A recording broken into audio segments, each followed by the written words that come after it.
Rabbi. By signs, the Rabbi, these tremendous madrigas,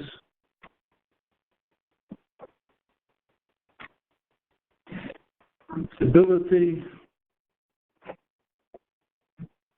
to grow 6.5 years, incredible difficulty, paralyzed, so accepting Baruch Hu's decree, growing, not wallowing in his problems, interested in growing and sharing and helping.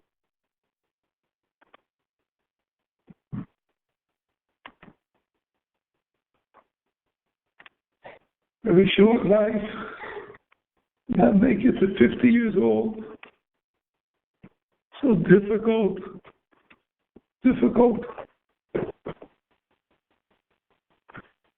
We must look at the beauty, the Kedusha, what a beautiful life.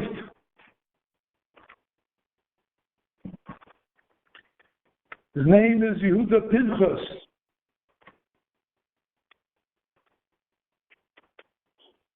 His parents understood when they gave that name. I don't know. Yehuda represents leadership, Malchus, Hashpor, Manig, leading. Pinchas represents Kiddush Hashem.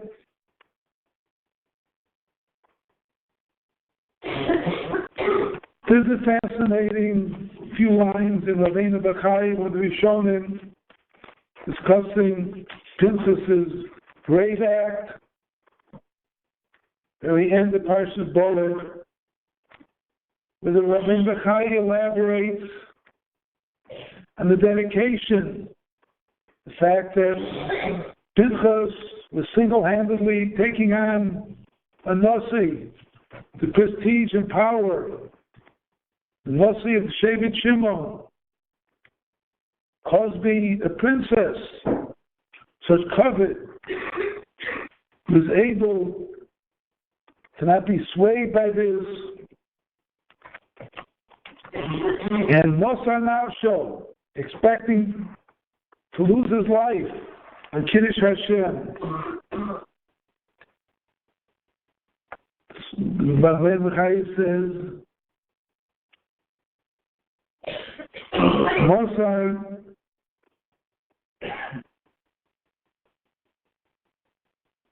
Kini al Kovar Hashem Yisrael Kedei L'Lamed Es Habrios She'ein Kovar Olam V'Lo Kim L'Chvodo, to teach the world that the only thing that counts, what's important, is the Kovar Hashem. As the Pasuk says, everything is to bring Kavod Hashem. Hashem is called the Melech HaKavod. His lotion is that Pinchas was Mosar Nafsho Kedei L'Lamed Es Habrios, to teach. One must give his life to teach this message. We can teach the message without being Mosar Nefesh. You can teach it. Yeshaya taught it. We teach it. The purpose of the world is Kavod Hashem. Pinchas, by putting his life, taking that step, you're teaching it on a different level. The level to which he meant it. The level of his commitment. It's Lamaisa. He was Mosar Nafsho. That sends the message. An incredible Kavod Hashem, an incredible Kiddush Hashem. Well, it's testimony about Torah, about the Yiddish Neshama, to take the young fellow, raised American, from American home, America, late 60s, early 70s, goes away to yeshiva, then yeshiva high school, come to Talmud Chacham, then Torah, imbued with helping others, and then faces this most incredible challenge. Life turned momentarily, totally, and total paralysis, and living and growing and steiging in such a situation, such a testimony to the truth of Torah, the power of Torah, taking this pure, innocent, beautiful American young boy and growing to such a Gavra Rabbah, such a koyach, such power, such ability to transcend physical limitations. And last night I saw a video of a speech he gave several years ago in the wheelchair, speaking about he has the privilege. He says his body is weakened, therefore his neshama has grown stronger. And his shiny face could very easily have with the weakened body, could have grown many the other way. In fact, he was able to be makabel ba'ava and continue and appreciate and grow.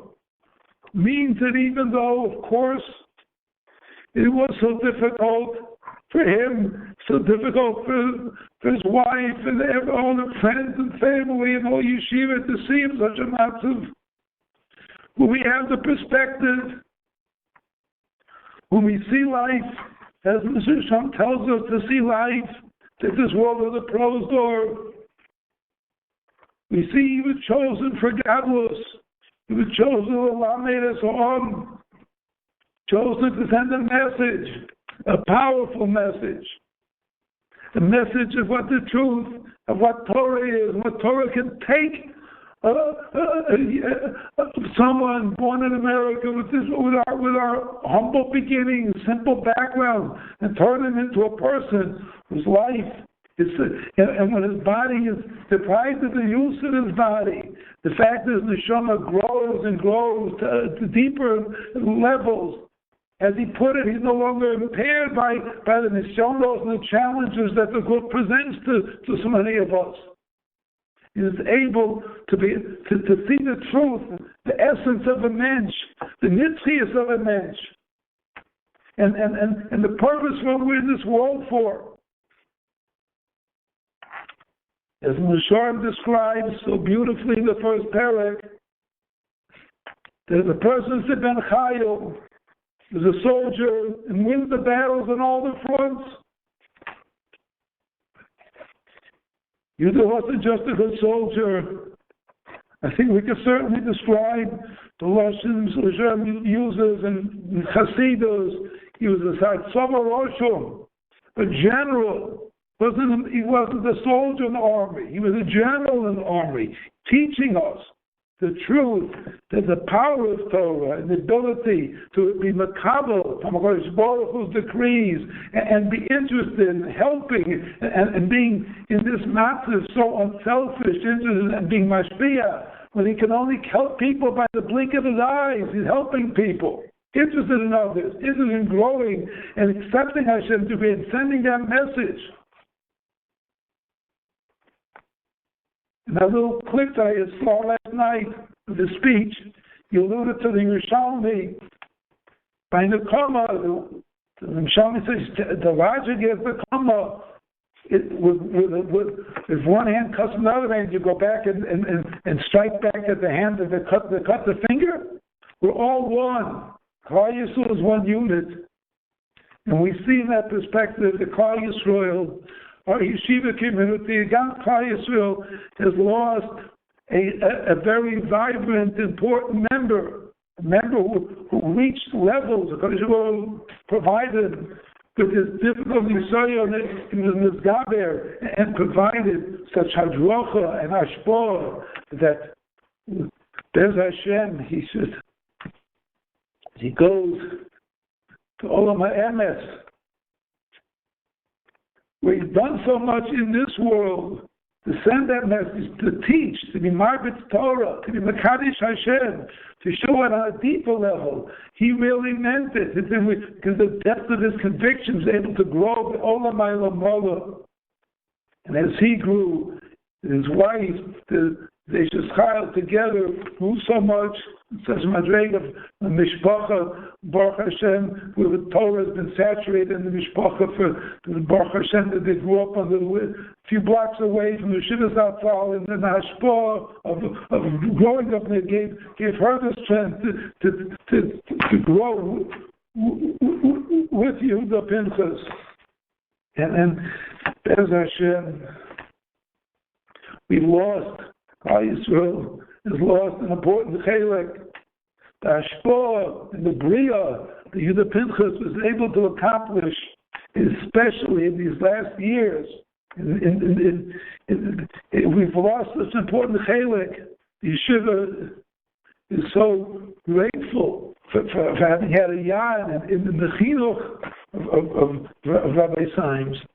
And the chilek of that enormous Kiddush Hashem that his life represented, reaching out to people of all walks and all levels of commitment, that they should see how Ben Torah is able to grow and steig. We made this Joseph for the Mishpacha. The Mishpacha is Rahmanas and Amanas, and you saw him. Just give them the strength and the koyach, the recognition that their husband, their father was chosen for this illustrious avoda. No one wishes such an avoda, but we look in retrospect that in terms of Nitzchias, what was Koner for Nitzchias in his short life, but very, as Hashem, a life of Nitzchias, eternity, on such a lofty level of years of incredible Kiddush Hashem.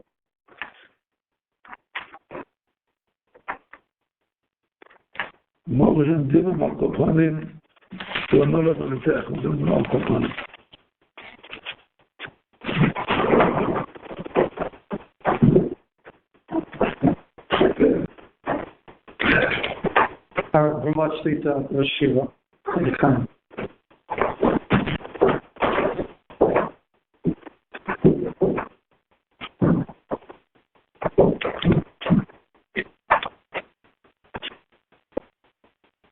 I told a story. A fellow told me his son was in Tiferes Moshe Elementary School, and Yehuda at that time was in the Kollel, and he part-time taught a Chumash class in Tiferes Moshe. His son was in this class, and the class focused on delivering the Rosh Yeshiva Shmuzin. And he said these kids came home from school excited about saying over the Shmuzin. They were able to say it like a mensch. And he inspired them, and years later, the boy still remembered the Shmuzin that he learned in his class. Yehuda had this capacity to relate to people with enthusiasm. I remember he used to come to the Yarchei Kala before the accident, and he was in there going back and forth like he never left the black chair. Tremendous zest, zrizus. When you think about it, facing the terrible accident and tragedy that he faced, it makes that even harder. And I don't think anyone could have blamed him if he threw in the towel. But as Rabbi Harris described, he used it as a growing opportunity. Mekadesh Shem Shemayim, incredible gevura, incredible bitachon. And I think it comes from an even deeper midah. There's a Yalkut Shimoni in Eov. Yalkut Shimoni says that HaKadosh Baruch Hu had kindness on Eov. Eov went through tremendous suffering, and he complained to HaKadosh Baruch Hu. And HaKadosh Baruch Hu said to him, Chi gadol atam me'adam, are you greater than Adam Rishon? And Adam didn't complain when I was gozer misa on it. Are you greater than Avram? And Avram didn't complain when I told him to bring Yitzchak on the Mizbeach at the Akedah. And Yaakov didn't complain when he had to go to Golus. And Yitzchak didn't complain when he was blind. And Aaron didn't complain when his two sons died. And the question that bothered me is, that doesn't seem like such a fair comparison. Let's take Aaron. It's true that two of his sons died. but 2 of his sons survived. Eob lost everything. 7 sons, 3 daughters, all his money, physical Yisurim. Much worse. So how could you criticize Eob for not being like Aaron when Aaron really didn't face the same Nisayon, the same challenge that Eob faced? And I think the key to understanding lies in the words of the Medrash, Shechi Gadol Ata. The Medrash is telling us it all stems from your attitude. If you think of yourself as a Gadol, as being entitled, I have a certain greatness to me, and how could HaKadosh Baruch Hu do that to me? Then you cannot withstand the Yisurim of Aaron either, or Adam, or Yaakov, or anybody else. But if you have the attitude that I am of humility, whatever Hashem gives me as a gift, I'm here to serve Hashem, then you should even be able to withstand the Yisurim of Eob. I think that's where he got his strength. Yehuda was an anav, a humble person.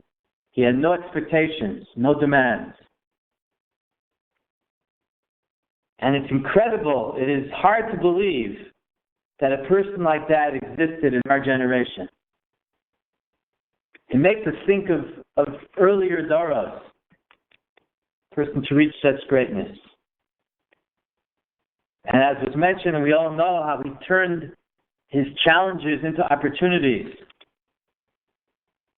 and made a Kiddush Hashem on unimaginable levels.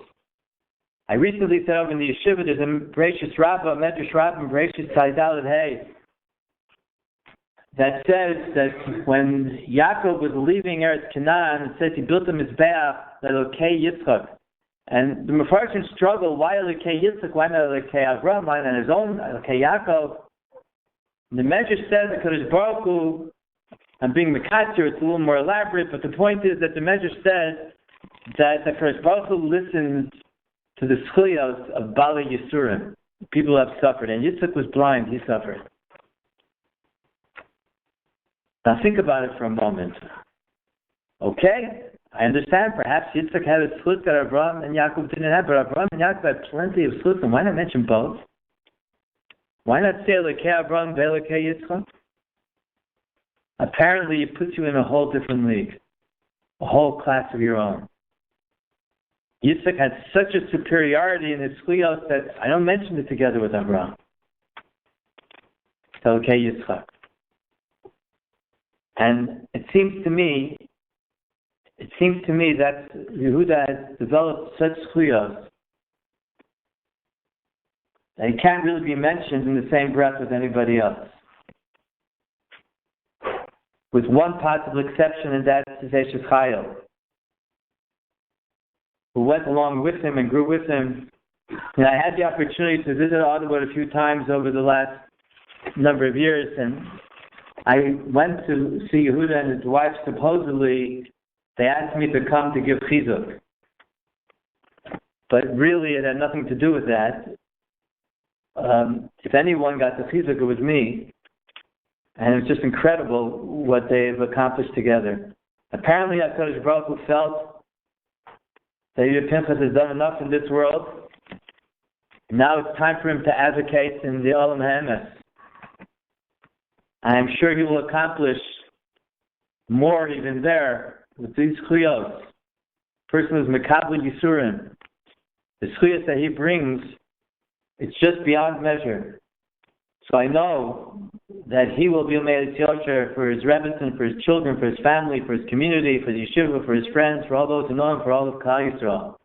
Until the day of Ubila Amalat HaNetzach, Amach Hashem Lekim Din Lamiyal Kalpan.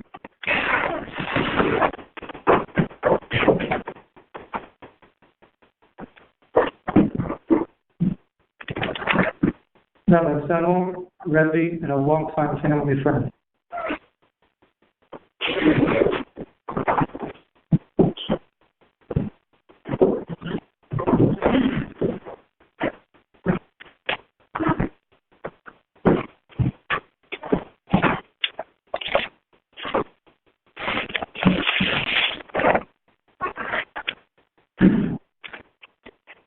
Tremendous responsibility to the master, such an Adam Chashuv. Talmud Chacham, the Yerushalayim, and the Baal Midos. The Gemara in Yerushalmi and Brachos talks about a hesed that someone gave, and he said the following: other things, I don't want to elaborate the whole thing, but other things, other items, yesh chalifin, you can get it in exchange, you can get a substitute. Talmud Chacham shemeis, mi maybe lonu chalifaso. Talmud Chacham that passes on, who can bring in exchange?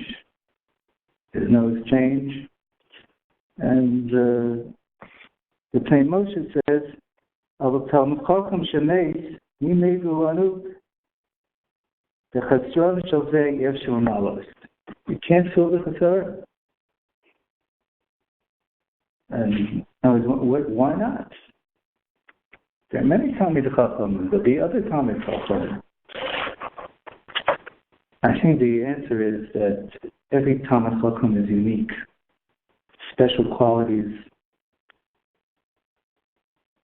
special abilities, and you can't get it. You lose it, and it's lost. This is not just a poetic flourish. The Rashba in Gittin says, quoting this Chazal, he says that if somebody's captured, you can only pay a ransom according to his value, except for Talmud Chacham. And you can pay more for the same reason, because there is no substitute.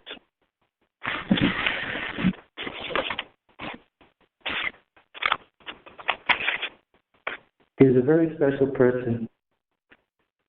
And I'm talking before the devastating accident.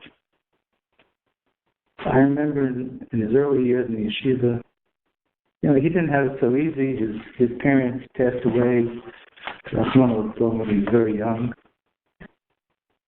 And he himself was ill at some point. But not easy. And he worked very hard. This I remember about him. He was a very hard worker. He always came on time. He was always learning away. And he accomplished a great deal. And then he could have stayed in New York. It was easy. He was successful. But he took the yeshiva's calling, the Rashida's Dat Torah. It's better to go out of town and to accomplish and to make a Kiddush Hashem. And that's what he did.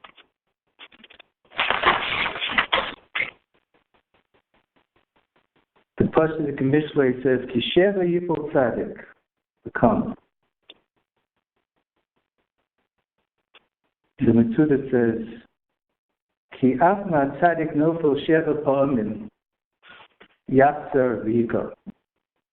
The tzaddik can fall 7 times, but he'll get up. He had many difficulties, and he got up, and then he had this devastating accident. And even from that, he got up. And there are different types of getting up. You can get up slowly, stoop, not get up completely. But he got up running. Kemat didn't miss a beat. Anybody who saw the video of after he was well enough, he went to the school. I think there was a curtain, and he was behind the curtain, and they pulled up the curtain, and a roar came out. You could feel the emotion that Talmidim was so happy to see him. Tremendous Kiddush Hashem. And he always used to say, you don't ask why. just what? What can we do? What should we do? And do they did together with Yibadlo Chai and the Veshus Chayil. The tremendous is mentioned, the Kiddush Hashem, the inspiration, and tirelessly went here and there, wherever they could possibly go. And even when he stopped, his wife continues to make that Kiddush Hashem. He had many qualities. I think one particular quality was his tmimus, sincerity, no shtick. I remember I spoke at the Yibadlo Chaim Shmuli's brit. I still remember the pasuk that I quoted. Nitalas v'tumo tzadik ashrei bonav achra. I couldn't find the Chazal, but the Chazal basically says that somebody who has tmimus will be so good to have children, and that's what I spoke about brit. Because he had that midah of sincerity, super sincere, and that's what helped him communicate, and that's why he was beloved. I made some trips to Ottawa in recent years, 2 trips, participate in Simchas, and each time I heard and people spoke about the tremendous admiration that they had for the signs and shlocha, tremendous Kiddush Hashem. Wherever you went, he made a Kiddush Hashem.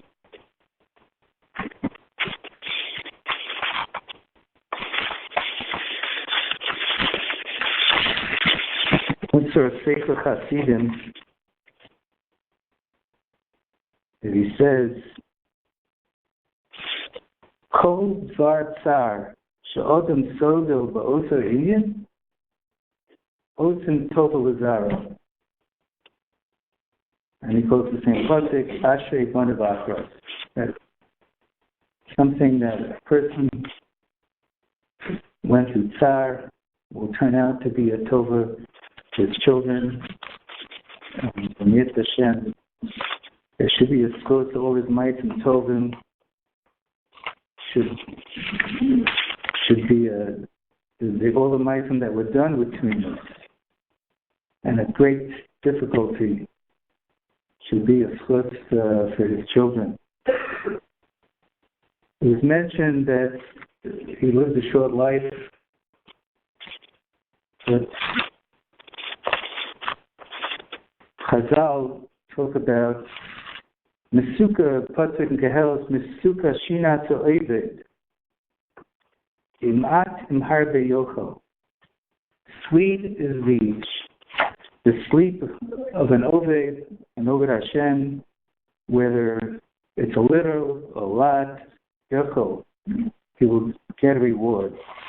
And the Gemara Yerushalmi brings down that this was brought as a hesped for Talmud Chacham, and the basic message was that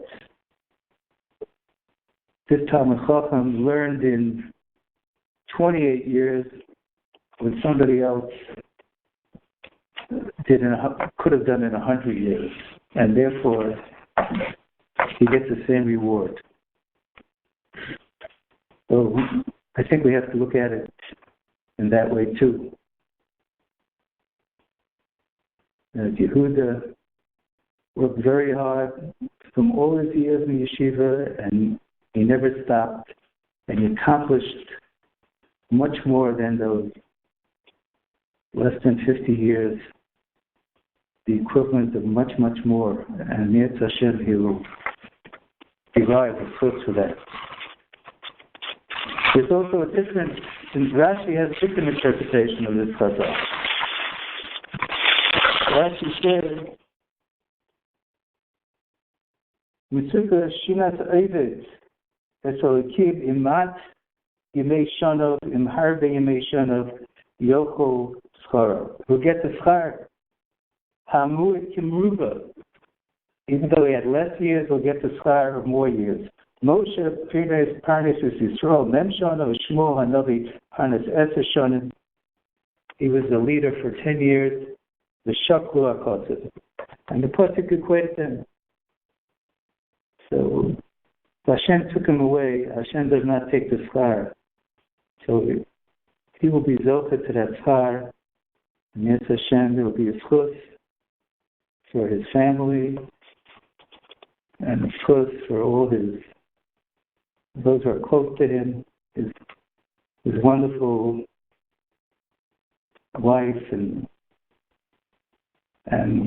his wonderful sisters who stood by him, and Moshe Nefesh to help him every which way they could, together with their husbands. He should be a Neilus Yesher for his family and extended family and the Nei Yeshiva and all its Chaverim and all of Klal Yisrael.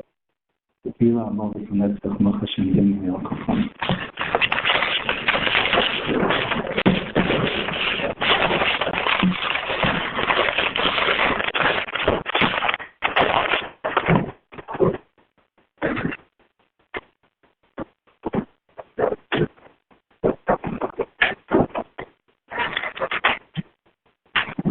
Rabbi Vinitsky, Rabbi Stein's father-in-law.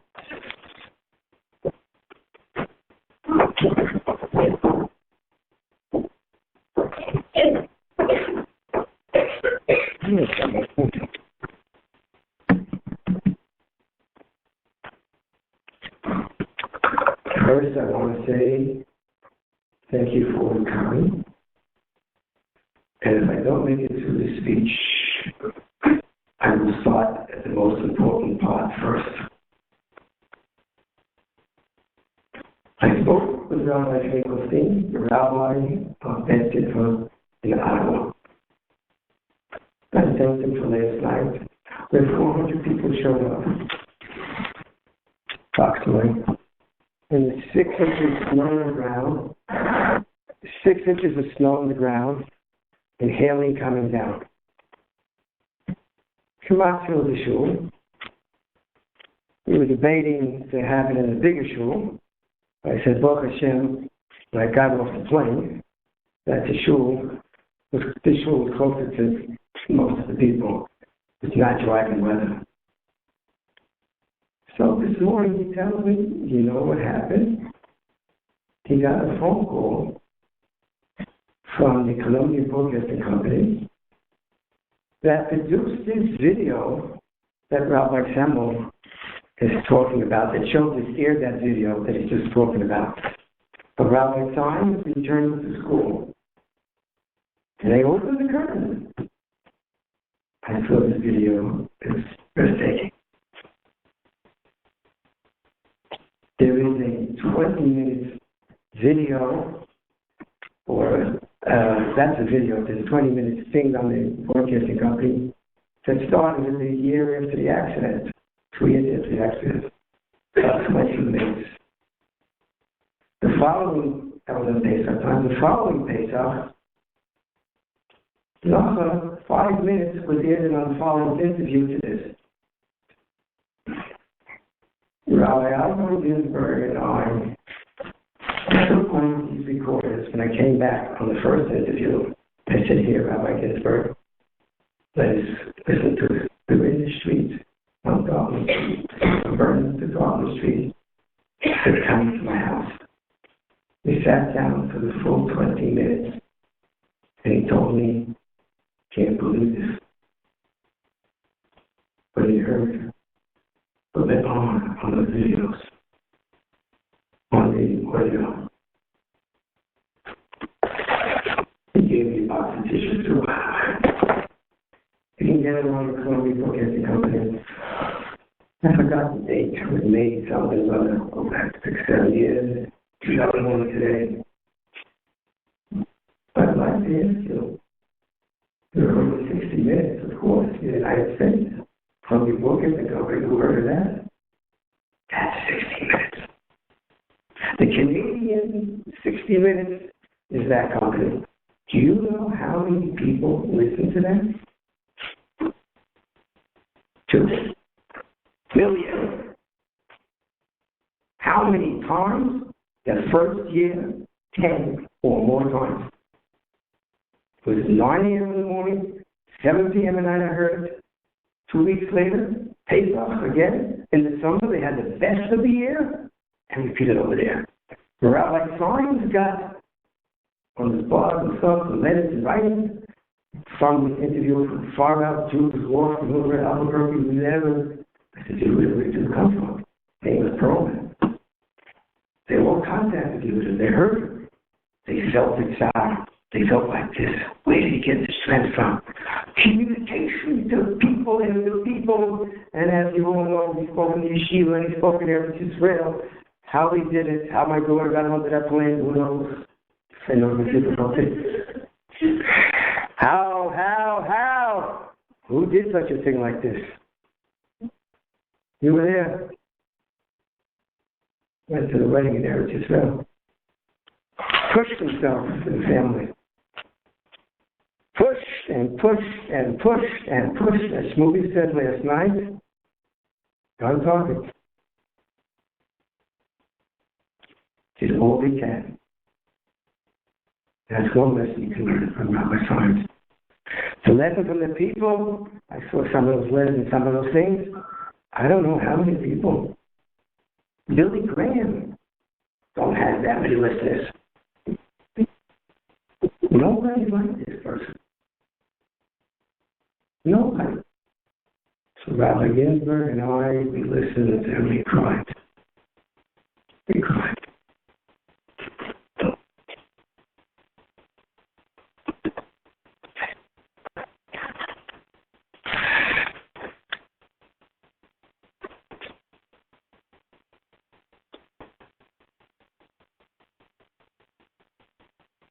By the way, I also heard people in yeshiva after when he spoke in yeshiva, they came to me. Eretz Yisrael, I heard the same thing because one person heard both. They told me he helped them. Some of these people are my friends. I know for years. I'm into sailing. One of them told me a problem. Just every day. Wow. Since I don't feel anything anymore. He helped me. How many people did he help? How many millions did he reach? How many people? I don't know. I don't know anybody in yeshiva that reached this number. We, Rosh Yeshiva, who Baruch Hashem Yehuda, Rabbi Simon had the honor of sleeping in the Rosh Yeshiva's apartment at basement for years until he got married. And selected my daughter. How many years he developed? How many years he went further on? How many years did I watch him read? In Ottawa, he was more open than in the house. The Clovis for Clovis. He would go inside before the accident. He had pages marked off. After the accident, Michael learned to eat with him. But his Clovis for Clovis was always open. Turn the page. Turn the page. Turn the page. How many neighbors came in and saw this? We talk about the people that put film on them. How many people would do this? How many of us could have done this? I don't know yet. I don't know how many people can claim such a thing. But I do know how many people I was inspired. I see the whole Iowa.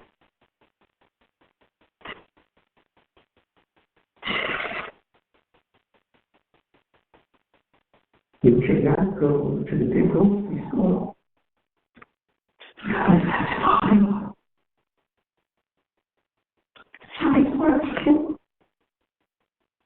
that video, we got out of school, they came to their school friends, and they saw Rabbi Dory, and before the accident, coming to school on a day, and lo and behold, she's ready to him.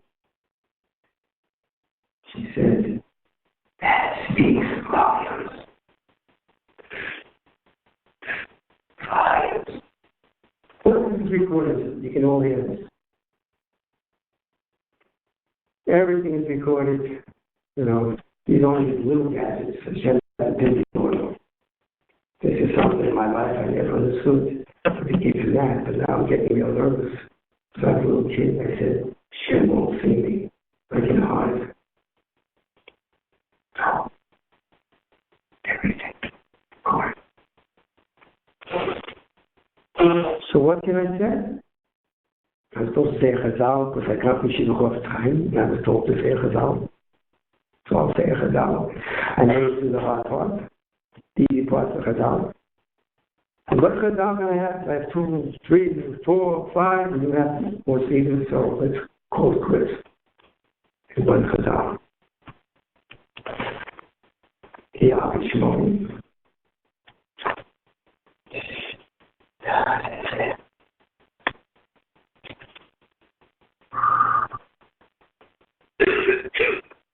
Brought down by the state of Manas and Midos.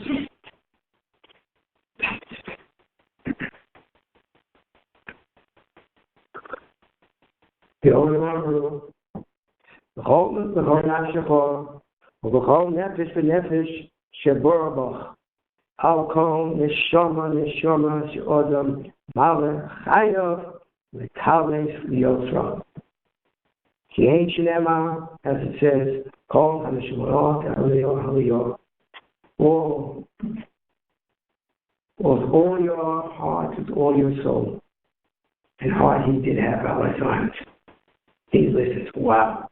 I was watching stories of people's lives unfold in front of him. Later on, you nod and smile at these people. He helped them then. V'chol nefesh v'nefesh sheborabach. All your soul. The alcohol neshama she'odam mala. That's each breath that a person takes. And that's why I focus on this. Each breath. Most of his breath in the last 2 years were mechanical. He got back his voice, his talks, the interviews. But most of his life was mechanical. Neshama. Chayav.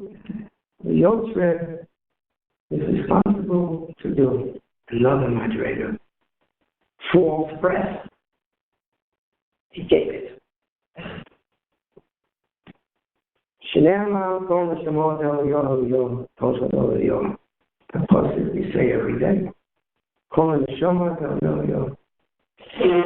I always thought it meant when neshama or the pasuk right over here. He translated means Al kol neshima, each individual breath. How much is the breath? It counts. It's counted. It's recorded. The false ones, I guess, get credit to. He had help. I don't know, say no. 60% there, 40% real. What was it? Something like that. This counting. She knows about heart. It was amazing. We all became the doctor. Yes, she did. Maybe some people said she's better than nurses. Rabbi. Please. I thank you for the tefillos that you offered that kept him going.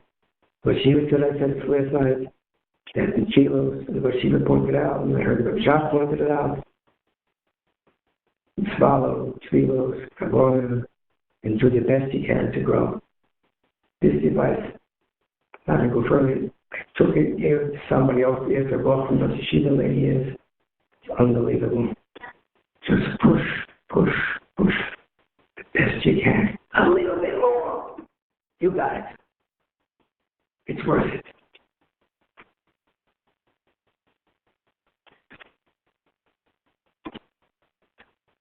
Talmud from our Rabbi was pointed out.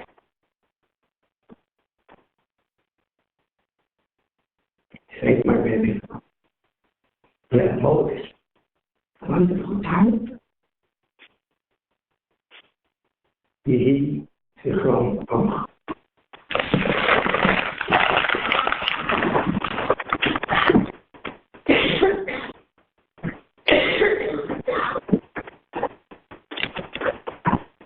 Our uncle, Rabbi Moshe Katz, as a Kohen, you'll hear him. He's speaking outside. Rabbi Katz.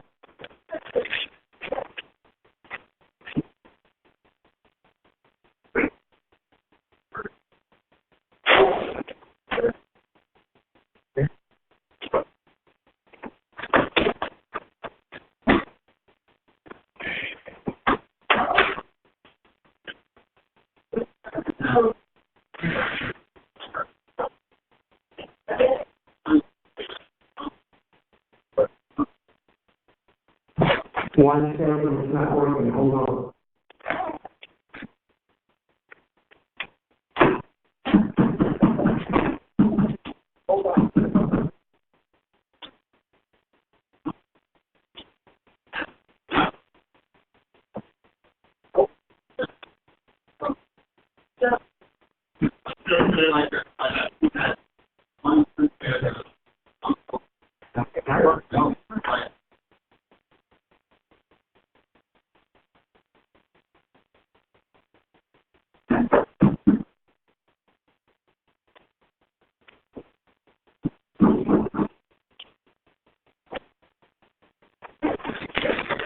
We'll get Rabbi Katz later, Brother Hashem.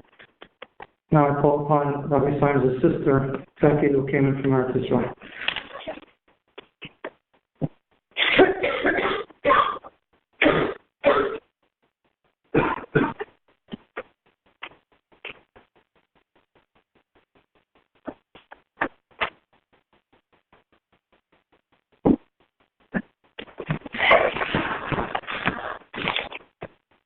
Wow.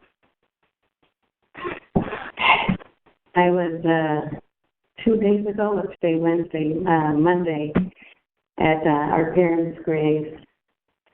And I know both Mom and Daddy love Yehuda very, very much. And are very, very proud of him and his family that he's raised and the Torah that he's got and given to others. And it's something to see this kahal here.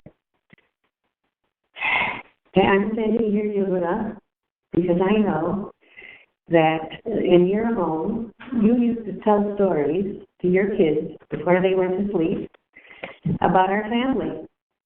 But I don't know if I've ever told your stories to your kids. So I want to tell some of your stories, but I hope I don't embarrass you when I do this. I remember the day that you were born. For some reason, Judy and I, that's my sister over there, Judy, we were folding up laundry. We were folding up, the towels, the sheets, the underwear, piles and piles of laundry. And then we got a phone call. And I pick up the phone, and it's my father. I'll have the phone on the phone. And he says, with his calm voice, "Hi, Arista, you have a brother." And then I scream out, "What, a boy?" And then Judy hears, "A boy!" And we were screaming out, "A boy!" We didn't know what to do. We took that laundry that we had spent an hour folding, we threw it up into the air, and we said, "We finally have a baby brother." And that was you, Yehuda. When Yehuda was 6 years old, I went off to Eretz Israel. it was a difficult year. It was 1973. It was the Yom Kippur War. I had gotten there right before the war. And Yehuda was just learning how to write. He was 6. And I don't know how many of you know what an aerogram is. But this is how we used to communicate. It was a piece of paper that you would fold up 3 times and write on it. And this is how I would get messages. My mother-in-law had told me to write a long letter, and then she would write what Yehuda had written, what had said on the bottom of the letter. As time went on, Yehuda wrote his own at the bottom of the letter. But it was never very serious. And to make sure that he knew it wasn't serious, he put a ha, ha, ha at the beginning and a ha, ha, ha at the end. And he always managed to tell a good joke. It got so much acclaim that my roommates in Malo Daphna, they kept bugging me, when am I going to get another letter from my brother Yehuda? Because they loved to hear the joke.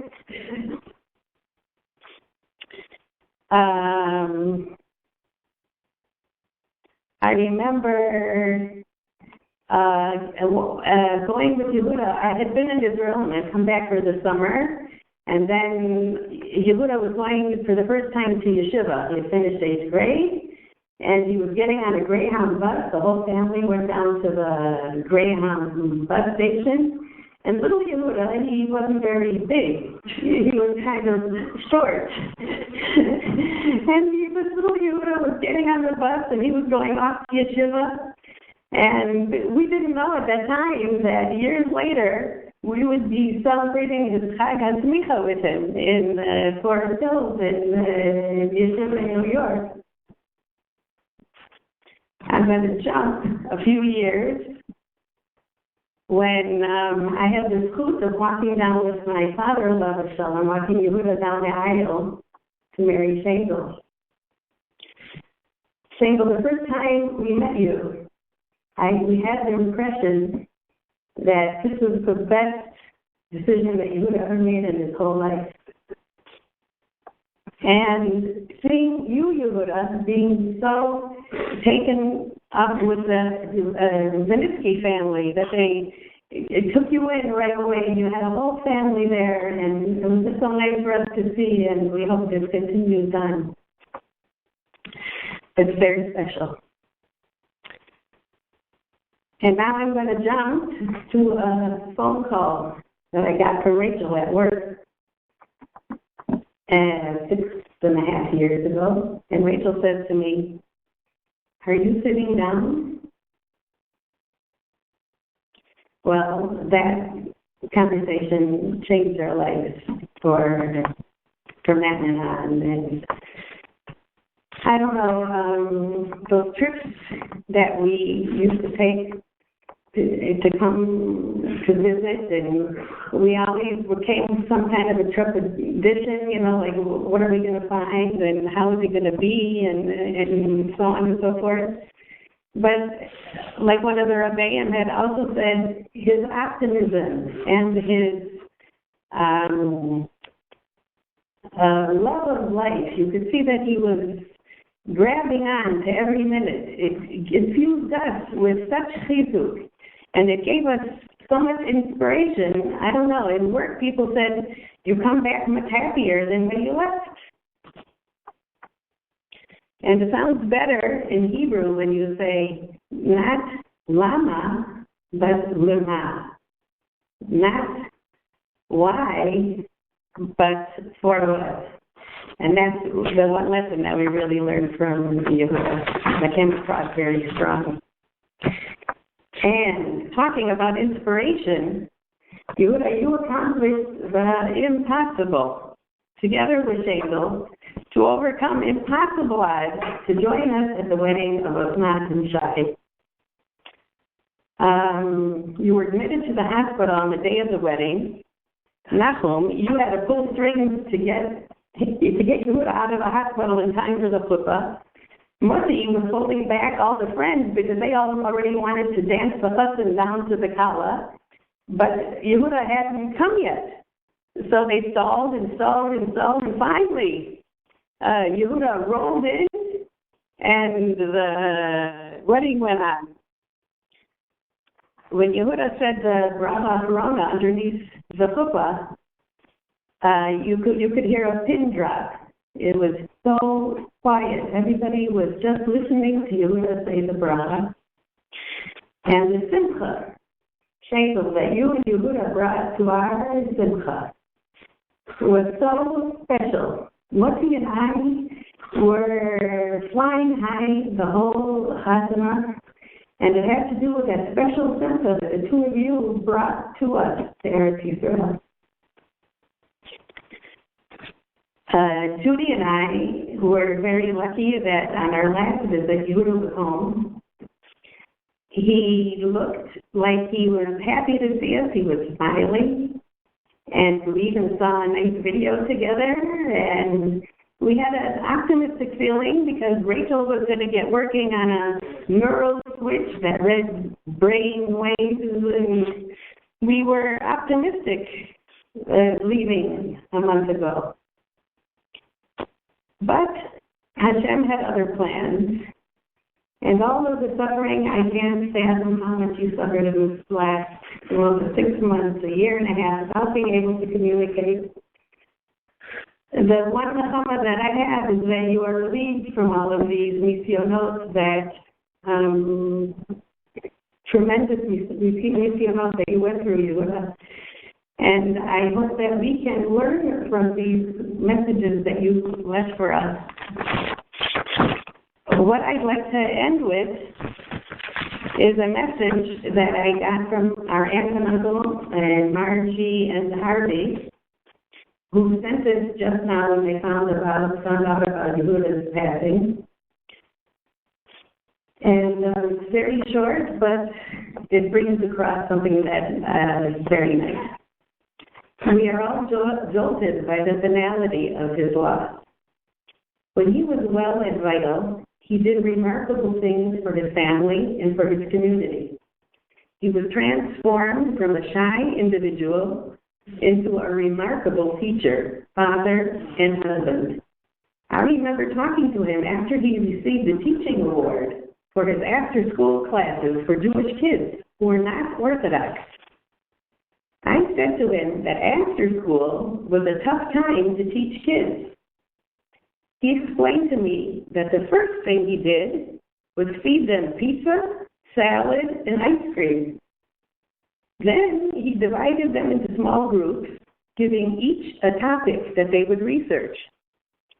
When each group was finished with the task, they shared with the group, and the confluence of their work completed the educational goal he wanted them to understand. It all sounded so simple. He acted as if it was nothing. But it was clear that the kids loved him and that he was an excellent teacher. I remember when he was first dating Shingle that all you girls were marveling at how could he talk to her for hours when everyone knew how quiet he was.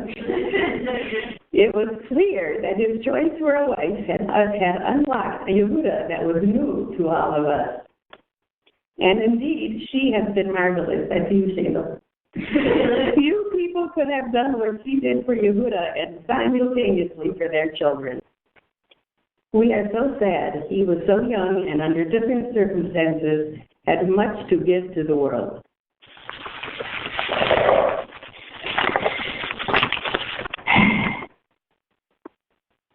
I just want to end with Yehuda.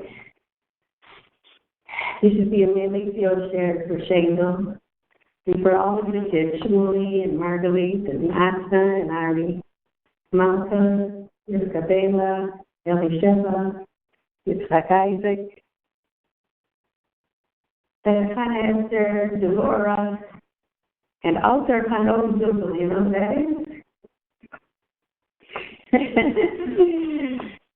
We will always love you, Yehuda, and we'll try to emulate the lessons that you've taught us. Yehi Zichracha Baruch.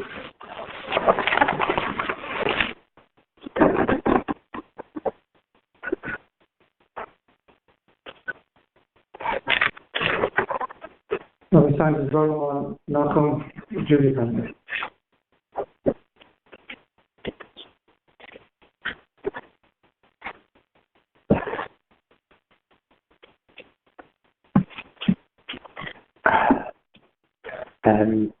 I feel somewhat superfluous because I don't feel that I had much to add, certainly in the knowledge of Yehuda, who was beloved by me and known better by a lot of the people in this hall than by me.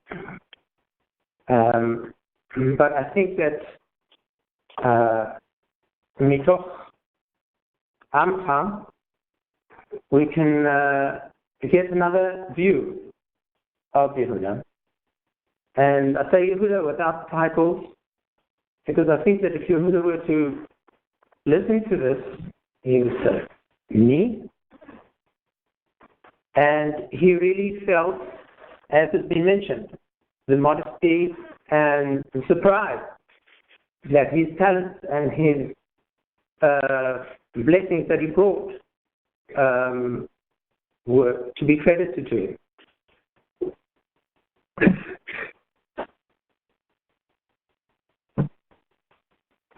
The first time we met was at our wedding. Yehuda came with his family from Minnesota to dance at our wedding, Judy and I. And he certainly did dance. He was a small kid, like some of the ones we see here. And he was soft-spoken, and he danced with vigor and did the kazakka with his father, Yitzhak Isaac, who too was a tzaddik and has been spoken about. About Yehuda, we could say, Akol Kol Yaakov, V'lo hayadayim shel Yitzhak. And Yitzhak has been criticized for misunderstanding or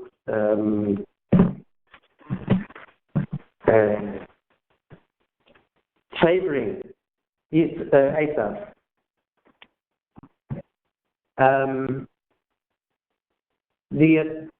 We know Esav was a Mechabed Av.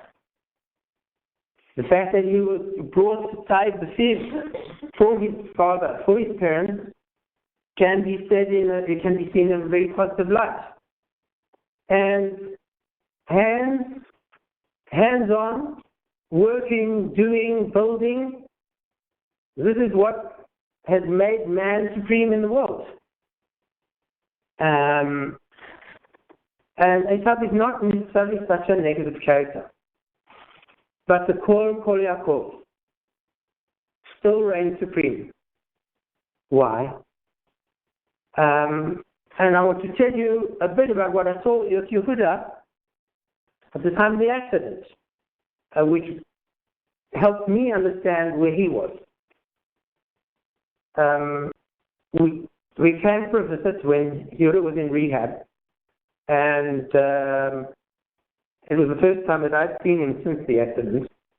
And I'm a physician, so I naturally tried to lend my help or whatever by speaking with his doctor, a young woman who said to me, "I'm very pleased to speak with you because I have to understand your brother-in-law.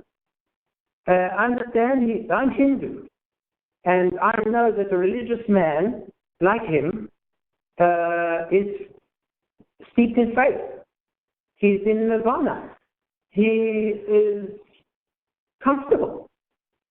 I don't understand why he's anxious. Can't you help me with this?" And I went back to Yehuda and I said to him, "Are you anxious?" And he said, "No." I said to him, "Do you worry about this? Do you worry about this?" He said, "No." And I must confess that I wasn't completely convinced.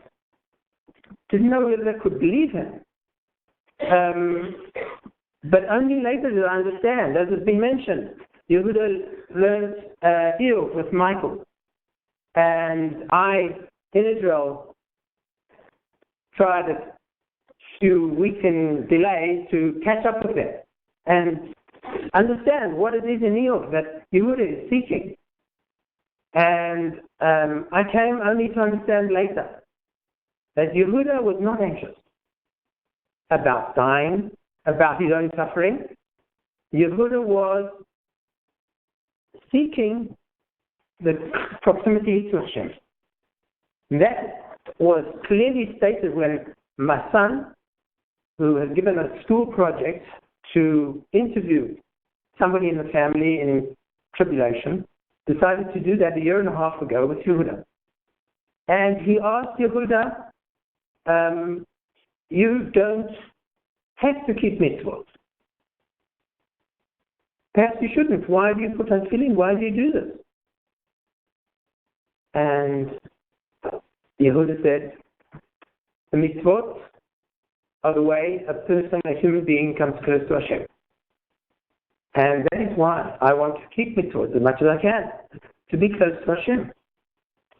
And this is what Yehuda thought, to be close to Hashem. And in everything that he did, and everything that he thought, and everything that he said, and all the things that he didn't say, he was striving for proximity to Hashem. And really, that is what he achieved. This kahal here, the kahal, the people who came to honor him in Ottawa, and many, many others worldwide, all celebrate his Kiddush Hashem and his explanation and clarification for us how it is to be close to Hashem. He knew with silent confidence that his quiet way was true derech Hashem. He had full confidence in his ability to bring that word forward, show people who had not experienced that great light that shines like a sun on the Jewish people, that it really is there. Yehuda loved life and loved people. He inspired children in a way that only future generations will be able to count. He inspired his family to emulate his true faith, and he walked with Hashem, tall and proud, to his last days, knowing that he was where Hashem wanted him. Now, not in his nirvana, but united with Mr. Tzutmiman, Yehuda can serve as a Melis Yoshua for his righteous, amazing wife, Shendel, and for the lovely children, and that we all find the tranquility in that he had in faith. We will strive ourselves to do Hashem's work and never falter in our appreciation of his goodwill and chesed. Thank you, Yehuda, for being with us and toughing out these last few years. It was very difficult for you and Shendel, but neither of you faltered, and you leave a strong legacy of faith in Hashem and love of the life he has given. Speak good of your sisters, Becky, Yudit, Dvorah, and Rachel, who love you to bits and will continue to do so all the days of the promises.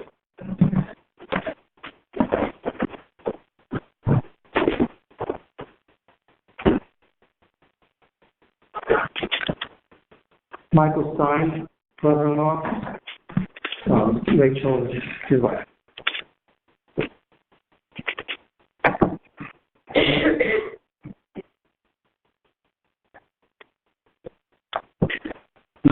The honored rabbis here today, the entire Symes family, Shendel, and all the kids, and so many others, family and friends alike, who've come to honor my beloved brother-in-law, Rabbi Yehuda Symes, Rabbi Yehuda Pinchas, ben Yitzchak Isaac La'ast. When Yehuda first came home after his accident about 6 years ago, for some time, we had a chavruta that Rabbi Vanetsky and Nachum mentioned. Yehuda and I learned Iyov together, the book of Job, and I want to share with you something Yehuda taught me. One of the friends who came to visit Iyov and comfort him in his suffering was named Eliphaz.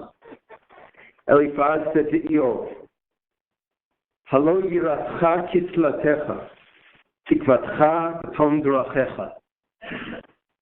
Take heart, Eov, said Eliphaz. Isn't your fear of God, yiratcha, a source of faith for you, kislatecha? We all know you're a God-fearing man, and that fear of God is your hope and the basis of your pure ways. Encouraging words indeed. Kisla here, as in several other places in Tanakh, means hope. Halo yiratcha kislatecha. Eov, your pure fear of God should give you confidence and hope that things will turn out well in the end. This is Ramban's explanation of the verse. But Yehuda and I looked at Rashi. Rashi, along with others, does not take kisla to mean hope. He takes it to mean foolishness, based on different precedents in Tanakh. Halo yiratcha kislatecha.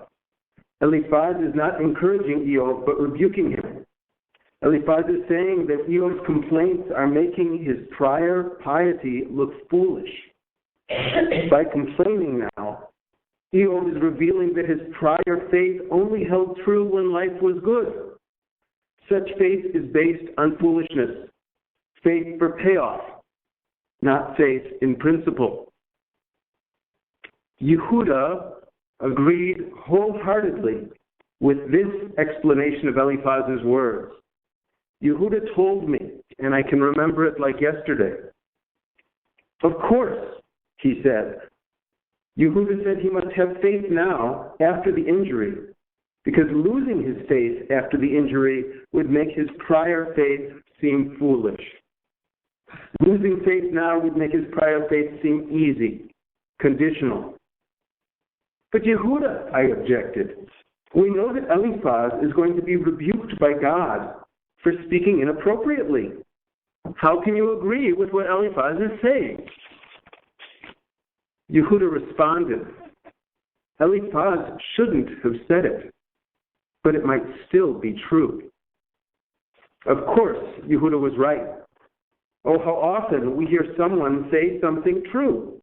True, but inappropriate. Wrong time, wrong place, wrong tone, but still true. We hear that all the time. Yehuda was indeed able to maintain his faith in the face of terrible suffering, truly Job-like suffering. His enduring faith when times were bad was a testament to the purity of his faith when times were good too. I can tell you all that having known Yehuda intimately well, his faith was deep and pure.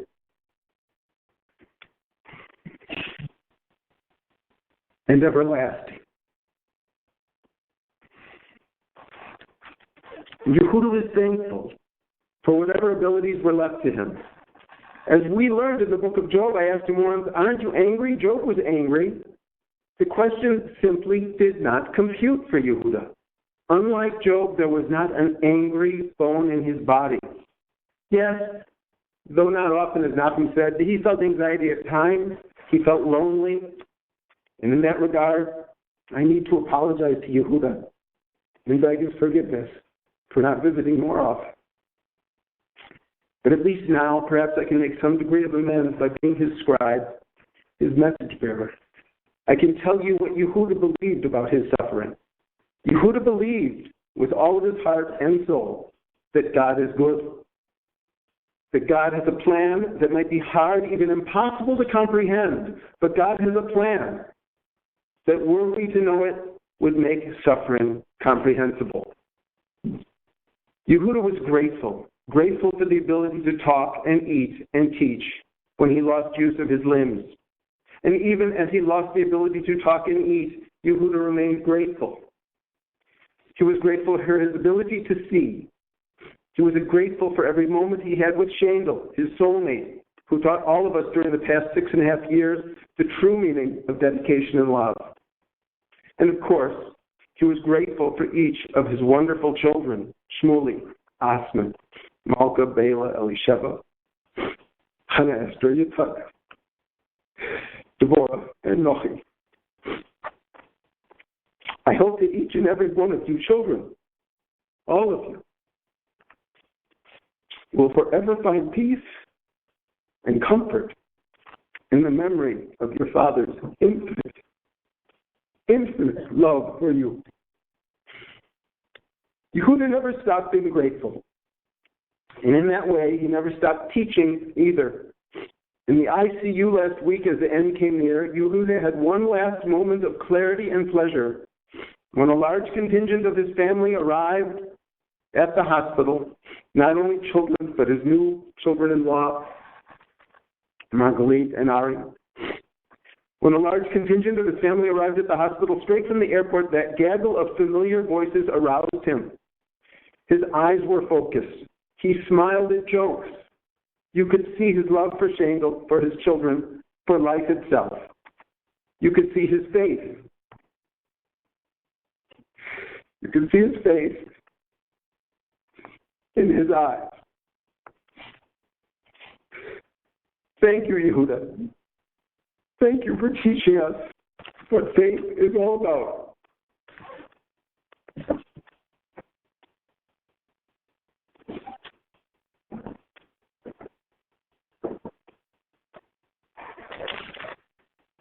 We're going to try once more to try to hear our Uncle Mush.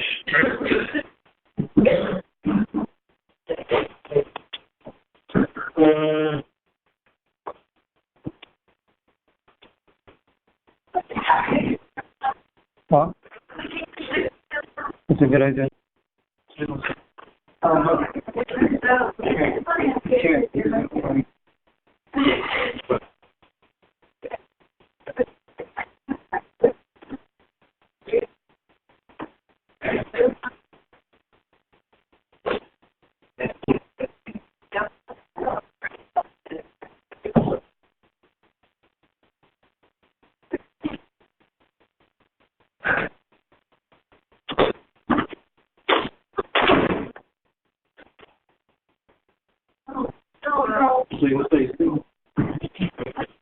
He can't.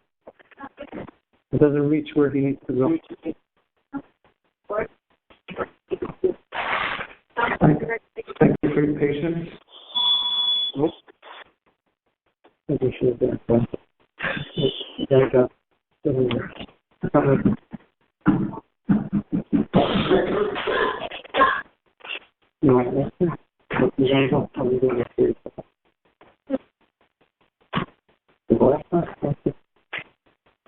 Let me try one more time.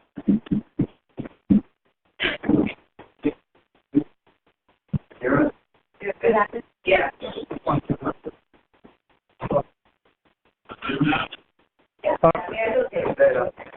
We're going to have him call in on a cell phone and we'll put it by the microphone.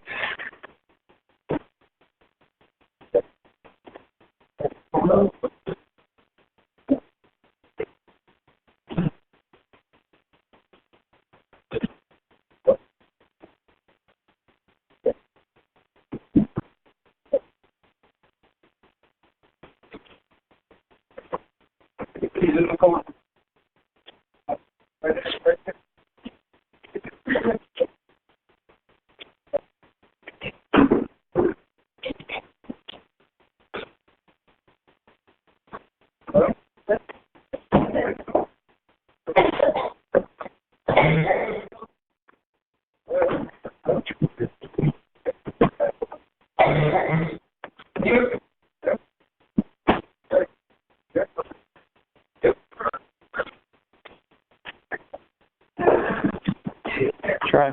All right.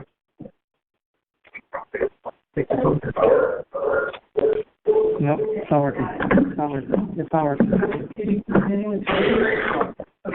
Cool. Try again. It's not working. We can't do it.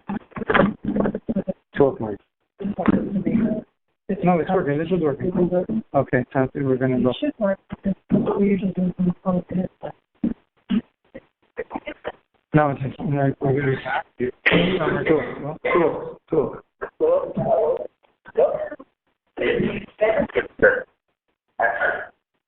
It's not working. It's not a good phone. This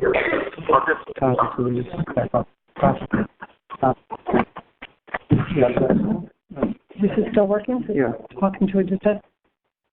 Yes. Okay. I was going to say, What? it's a little... So we're just going to... My phone's off.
Yes, go on.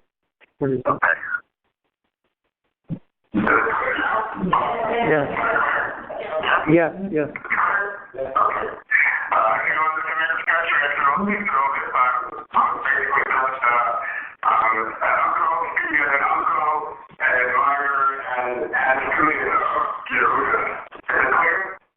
Yes.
Show people how the good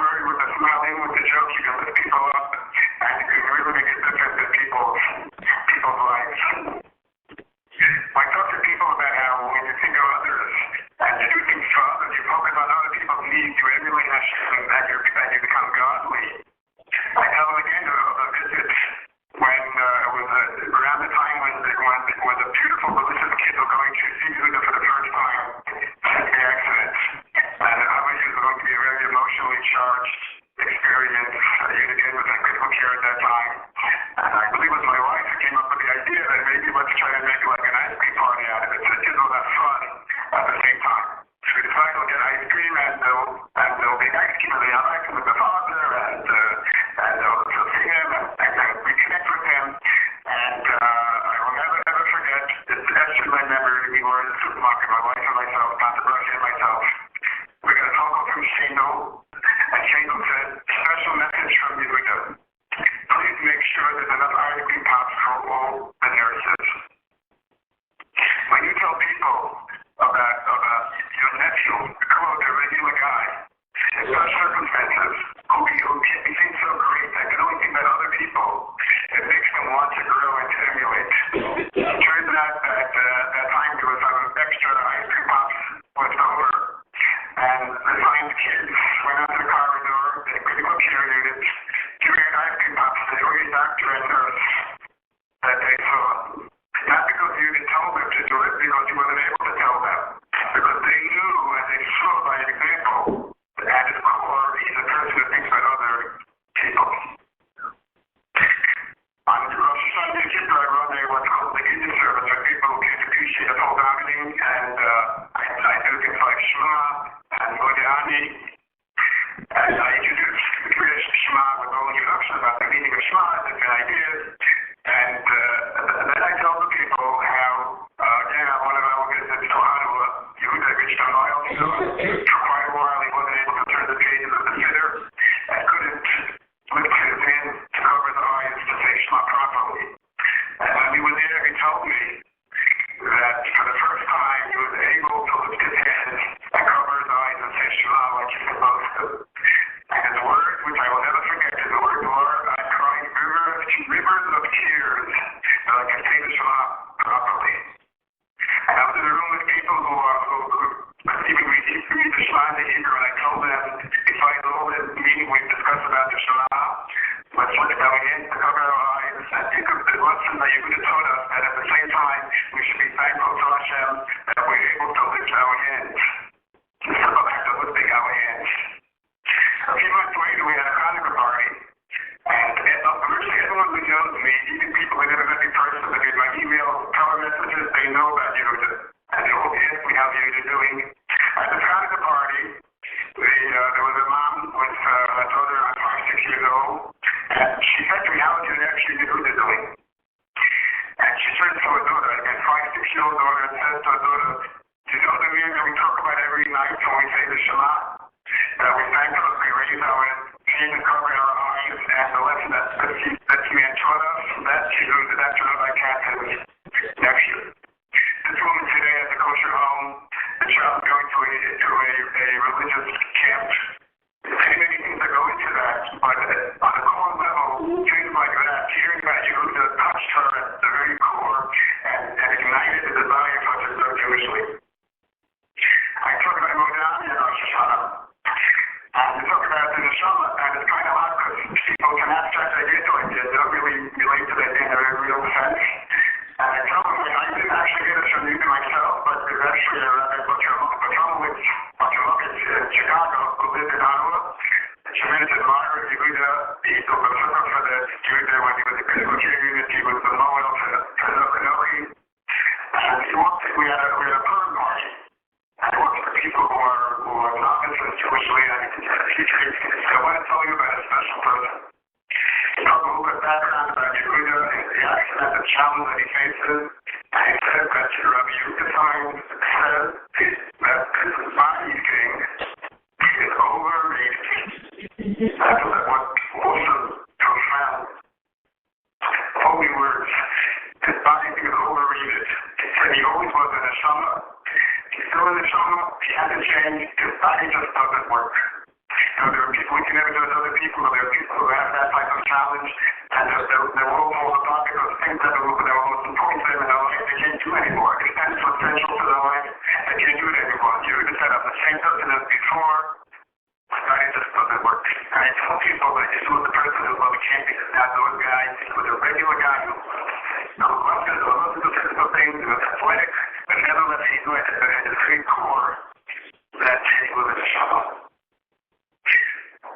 People about Rabbi, I tell people you have to have Rabbi as a tool to help us appreciate the gifts that he take for granted, and it was mentioned a little bit briefly that one of his laws, and I've shared this with people, he talks about how in his situation he's perfected the ability to appreciate things that we take for granted.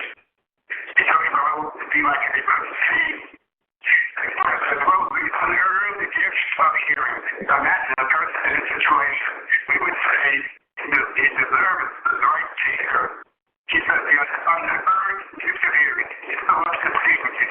especially Shlomo Kappa and Rabbi songs. He said, till I had 5 years, I could no longer sing because my diaphragm is paralyzed. But since the accident, he said, I reveled in listening to my favorite tunes.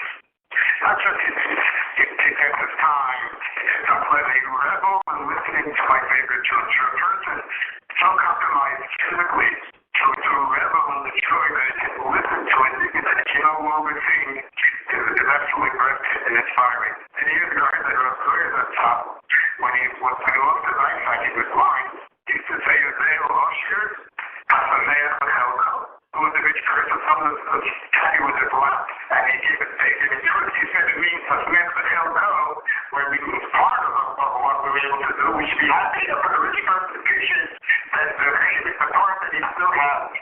And what we do is that still are very inspired by that story, but just because you wow, it's a million times more than Osher, Hasaneach B'Chelko, but he still has. It was literally a clear year, a spiritual clear year. He's so blessed with the man-made inventions that keep him alive and comfortable. He's feeling with his hospital has to be with better vice versa. He says it should be a parent, what kind of gift this is. To us, it's so easy for us to grant to hear, to tell us it should be a parent. He needs to appreciate this gift. It's amazing. And these words are not from Allah. These words, I think, are literature. These words are a certainty that should literally transform us as we internalize the lessons that Jesus taught us. Many Mepharshim talk about the fact that in the Mitzrayim, we did go from slavery to freedom because there's no slaves, there's no servants, but there's servants of HaKadosh Baruch Hu. So first, to twist on that, and beautiful dilemma, we said that not only are we still servants, but we do the exact same thing we did in Mitzrayim. In Mitzrayim, we made bricks, and he made bricks to the glory of Paro. Since we made bricks, we built bricks to make us in the world. The Torah told us the kind of world that you want us to have, the way we want the world to be, and we built the world brick by brick with Avodas Hashem. And you would have taught us that you can be paralyzed and physically capable of moving and to build bricks in Hashem the world. So as you can cover your eyes, appreciate the gift you pick your eyes, and elevate that to Avodas Hashem. Shema Yisrael, Kavoda. And it's a very noble word. There's no speech, there's no words. Even if you use the ability to speak, it's still about Shalayim and Shalayim Kavod. The very essence, the very value of what they preach. With glory to Hashem. I went to a few weeks ago that I got to go when I went to tell that's the truth about Yehuda, and I went put my eye. A woman she had sent out a little message about Yehuda and a link to an article about Yehuda. I wanted to know that as a Baba Shema, I'm always looking for ways to share ideas of Yiddishkeit with my family. When I got the Torah minute from Rabbi Katz, I was on the phone with my mother, and I told her your story. She asked me for the link to the article, and was I was thank you for making that connection. Likewise, I would tell people that Yehuda that's the biggest thing when they wanted to be a teacher, wanted to teach. I tell people how profoundly he remained a teacher, and how proud I am to be one of his students, because he gave me the ability to inspire myself and to pass on that inspiration to others. I want to share a few things to my niece Rachel. This like her told me she doesn't know where she got the stress, the work she's done, and I also don't know, but I have some ideas. And the Rabbi Yishaya said that each of look at the rock from which you wore cuts. With the honor of the Father and Son who gave birth to you. So he told us to look at the rock from which we were cut. And you were cut from many special rocks.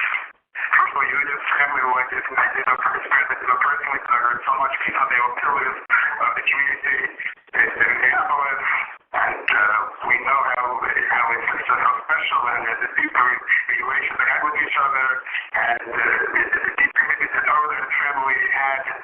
And you, Shagel, you know that you carry the name of our loving Shagel Goodman,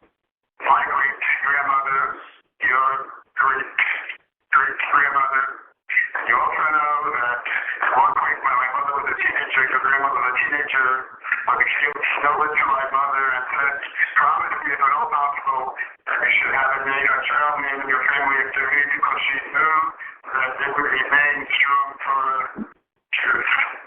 And we always say, so, not the videos, those videos, I don't know if she could have comprehended how especially you have to take a look to that name, but you have. When you take over the lot from which you were cut, you'll take over the Rosh Hashiva, that's how you could do with any one of these Jews that got a new respect, not just for you, but for the Rosh Hashiva, for everything that people presented as a dominant of the time, and it should be a constant source of strength and inspiration to you. I was one family too that I was unable to attend, and I sent a little message that somebody read, but I feel compelled and inclined at this point to share the story. So I guess it's going to go prerogative. When I look at the family that you and she looked up and the beautiful children and I always tell people how their homes so vibrant and happy and joyful. It's just incredible. And it always makes me think of a way back when Shanda was a young grandchild in the family. And she came with her parents to my parents' house. Sitting around at the top of the table with dumplings, choosing, and I had a paper in front of me, and every once in a while I would look up and contribute to the conversation. And she looked up, I think it was 7 years old. She knew you turned to me and you said, Uncle Moshe, learn. That's what this number comes from. Uncle Moshe, learn. And I never could have guessed at the time that those words could also be interpreted as Uncle Moshe, learn from me. Because you have taught Uncle Moshe about the birthday and the family and the calling on the world, taught us so much. And you're so significant inspiration to so many people, including your age and your uncle. Look, it's something that I've never done in my entire life. I'm not from these people that tell people what they think they should keep their cover. It's way, way beyond who I am, what I heard to talk about. But I just came on yesterday and I just feel that I have to. I feel that I have to share it. We all know, Shiva said to you last night, we can't comprehend what it's for you, but we know that it's beyond our comprehension, and the depth of the connection to Kadosh Baruch and to the Neshama, I think it's beyond our comprehension, but we just know that it's profound. It was mentioned before that you described the Chovot HaLevavos of Sefer. He once told me that the Chovot HaLevavos is his life. It's his life source. What keeps him going. And he told me humility just off the cuff that he's committed the majority of the Sefer to memory. And it's his lifeline. I never was the type of person to say we'll greet you with Shemayim, but you'll either be shocked if you was besides being greeted by his parents and his Rosh Hashiva and your people that he touched. I'd be shocked if he was not greeted by the authors of Chovot HaLevavos, because centuries and centuries of people learned the Sefer and were inspired by the Sefer. I'm not sure that there was more than one who literally felt and literally showed that Sefer was a lifeline. Secondly, with the summary to end, at the Kohen, we do it with a little tefillah. They say a tefillah, Mashiach, is our eternal link. We say to Kadosh Baruch Hu, we have commanded me by you a kosher, what you decreed that we should do, which is to bless the congregation. And we say to Hashem, and therefore you, keep on the Mount Kachecha, Uvarech on Kol Yisrael. And therefore we say to you, we did what you decreed to us. Therefore you should look down from your heavenly abode, from Mount Kachecha, and bless the Jewish people. To me, I taught me to think of another person who earned the right to keep their covenant. He earned the right to say to keep their covenant to say,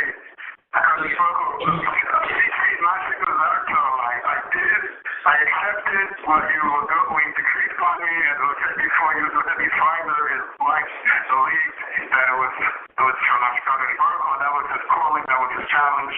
Say to Kadosh Baruch Hu, responded to the challenge that you gave me. Likewise, do not speak of the moon culture called look down from your holy abode and look down at the kingdom and the beautiful children and watch out for them. Finally, you're going to lift the merchant Shayoa Nogi, giving the carpet to Adam and Sarah said, Kiachot to Rupsim, or Rachima Varabeyu. Look at Adam and Sarah, because I called him as an individual, as one, and I blessed him. So that is question is that it's referred to Adam and Sarah, and it's which is singular. I called him. The moral of God says that the subject is Adam and Sarah.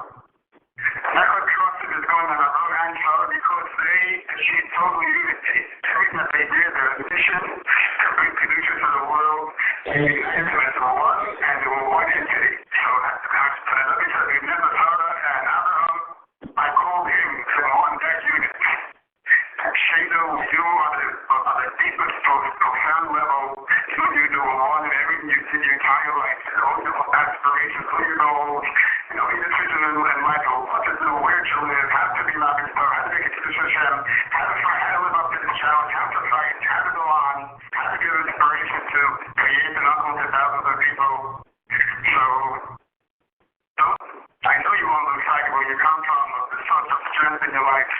And you should take tribute to the fact that you did everything you accomplished, and it's incredible, special human being, and we are incredibly proud of you. And like I said, there's no question in my mind that the youth will go before the Kishya Kavod and have the right to enter the to watch over your beautiful family. And you taught us how that our essence is the neshama, and the guf is overrated. This neshama should be zero to zero height.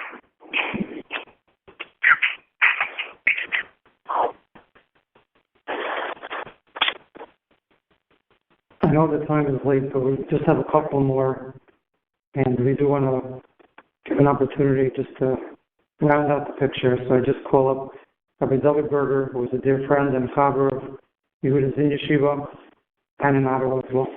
Rabbi Berger.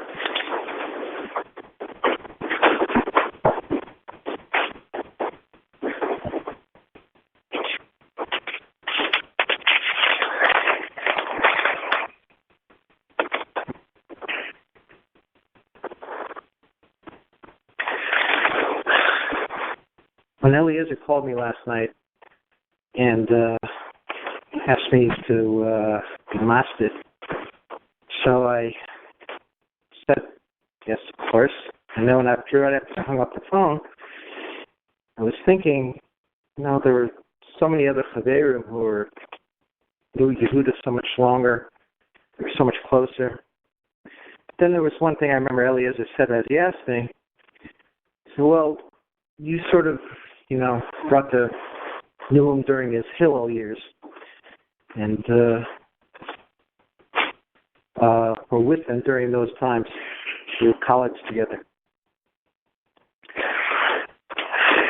Hillel Academy, back then, pretty much still now also, was an unaffiliated Jewish community day school up in Ottawa.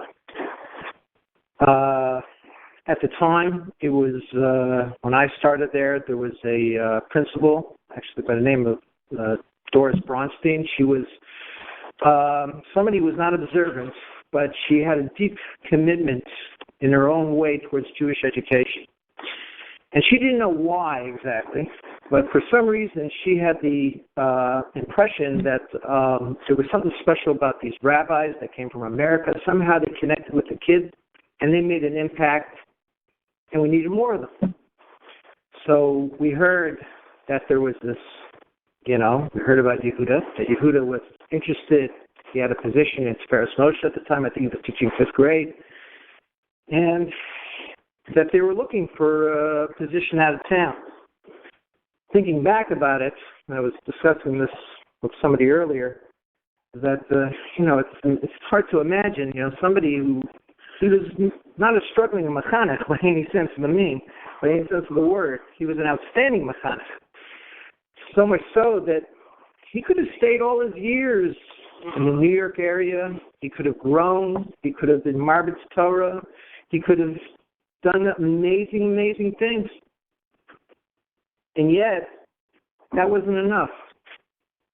He had to go and be Marbitz Torah in a place where he could have a greater impact. He had to be Mekadesh Shem Shemayim, where it could really make a difference.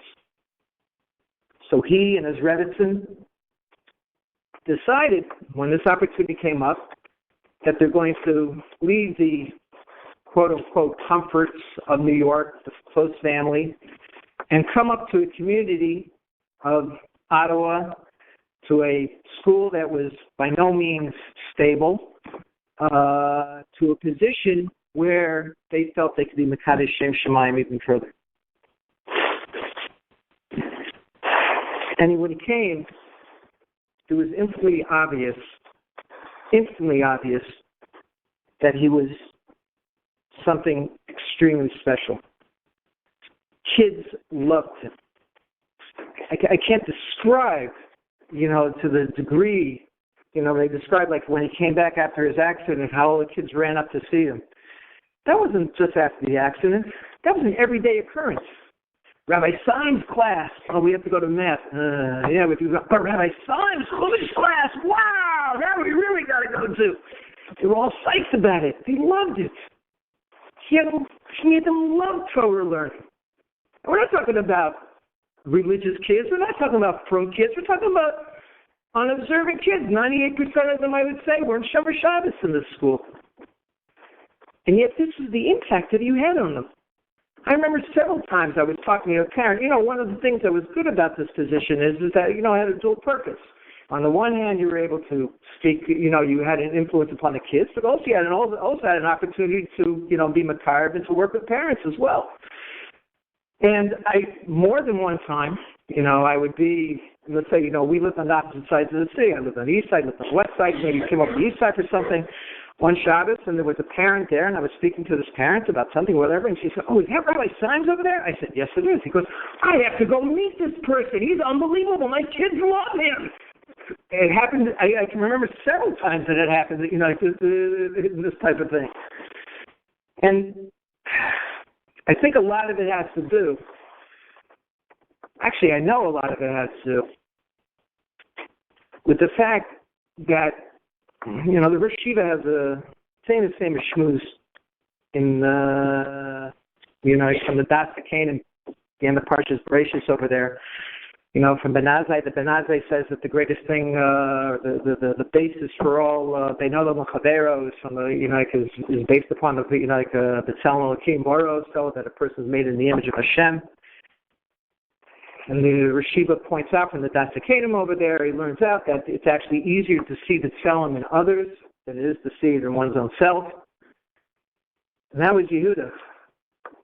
He could see the tselem in itself, but he was able to see the tselem Elokim, the special quality in every single kid. Sometimes, you have a class of 25 kids, you're trying to teach them, and you're trying to impart to them, you want to do the best. Sometimes you have one kid that, has difficulties, has certain difficulties, is outside of your, is maybe outside, you feel it's outside your expertise, you try, but you feel it's not going to work. That never happened by Yehuda. It wasn't a kid that didn't work. It wasn't a kid that I can't reach. He reached them all. He found a way to reach them all. And he just didn't use his natural talents, which there were plenty of what there was. But he worked. And he worked hard. And he prepared. And when he had to innovate, he innovated. And he wasn't afraid to learn from anybody or anything. If he could apply it, he would apply it.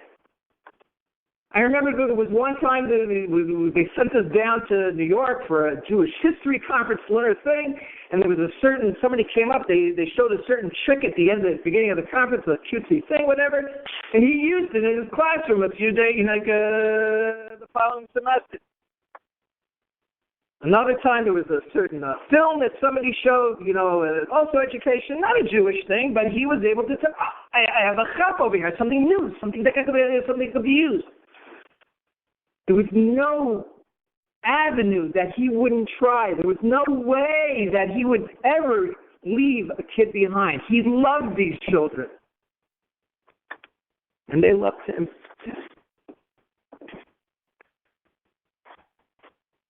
But honestly, I didn't realize who he was until the accident.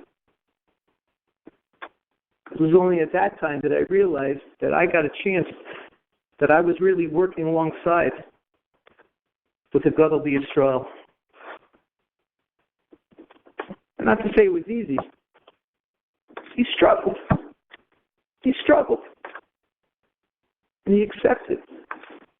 And he grew.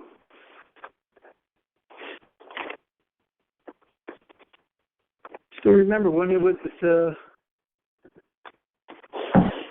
Avram Dov came up for Simchas Torah. It was the same year they built that sukkah on the landing outside the rehab. And so he came up Simchas Torah, came up for Yom Tov. And he asked, at that time the rehab was on the east side of town. There were several, we lived over there. So he said, maybe could we come over in the afternoon? We'll make some hot coffee for us. Why not? We'll get a couple of kids, whatever, over 13, get a couple of my boys. We'll get. So did that. Took a little walk over to the rehab. It was only about 20 minutes away. Went upstairs. Got a little room. Yehuda came in with his chair, and so we started making hot coffees. Danced around, had a little Sefer Torah, and then it came time to Lane.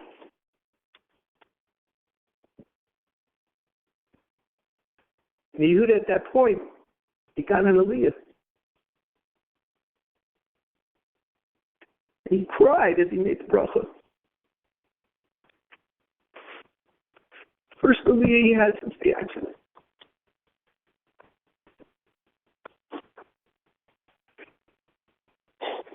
And when he realized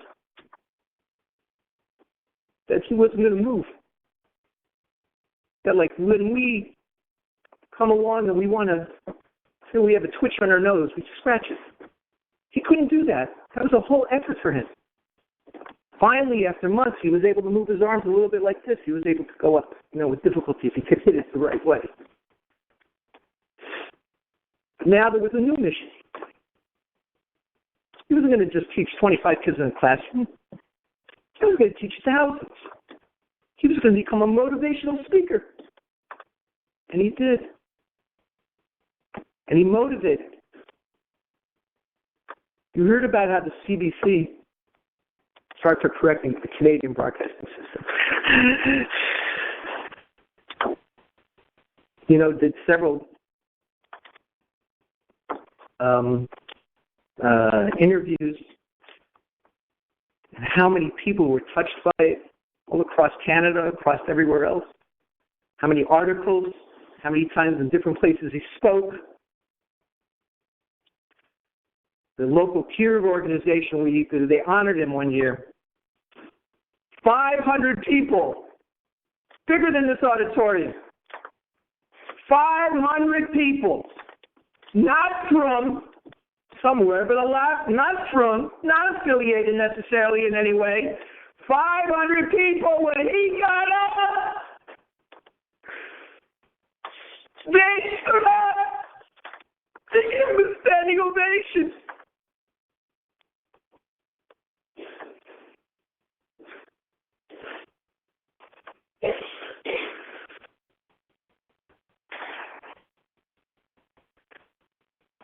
I remember when Yehuda first came, when he first had the accident, so they flew him to Syracuse.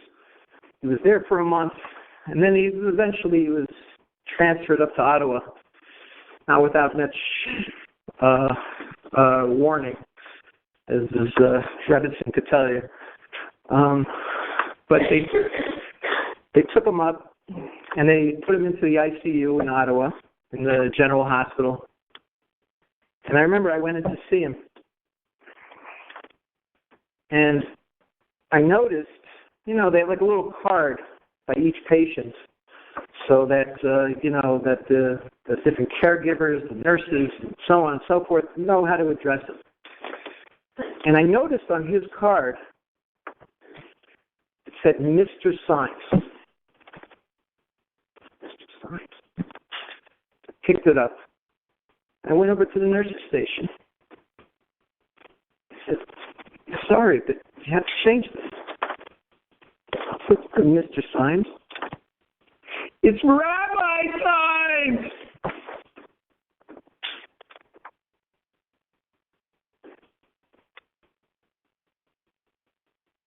Because that was his motto.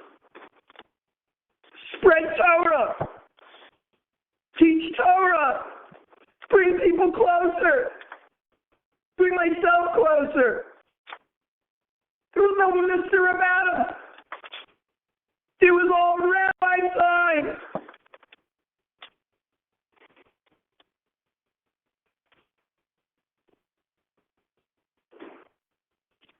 Maybe a Melech Yosher, all of the Mishpacha,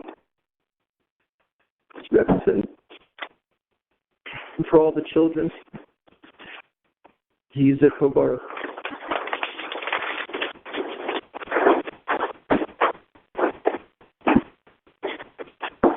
Just a few more minutes. Avram Dov Vinitsky, Brother Ross will say a few words.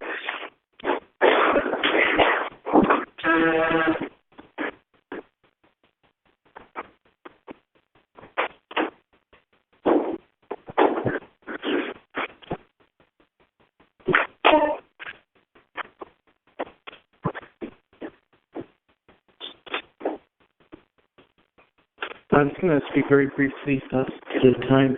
I want to share just one or two observations that I was lucky to see over the course of the years.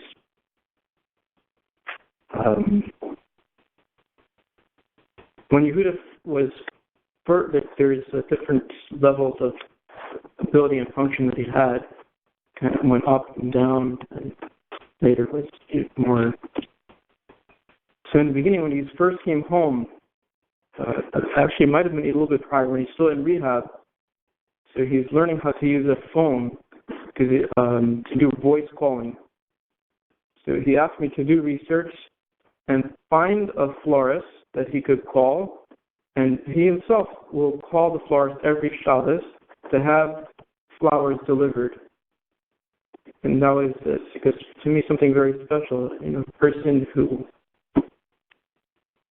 was accustomed to doing something and was able to go around and figure out a totally different way of doing it with the same result.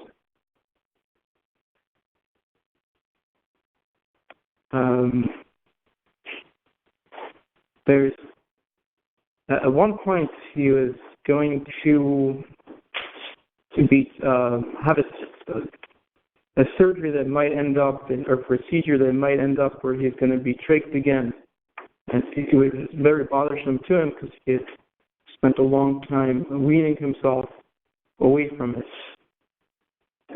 I remember it was the day before or the day of, prior to the procedure. I was in the room, and the entire time he was saying that Avram Dov, I'm going down the drain. I'm going down the drain. What's going to be with Shane with my kids? What is going to be with Shane with my kids? It wasn't ever going to be what's going to be with me. Even the time when he was unsure which direction the procedure was going, his focus was always on his family. The final thing I'd like to share is very recently where he was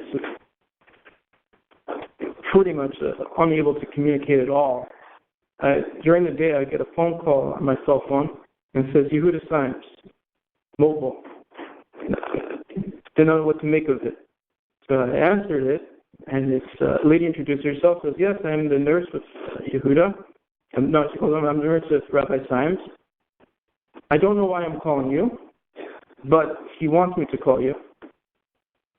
And I'm just thinking like how that took place exactly. How did he communicate with her?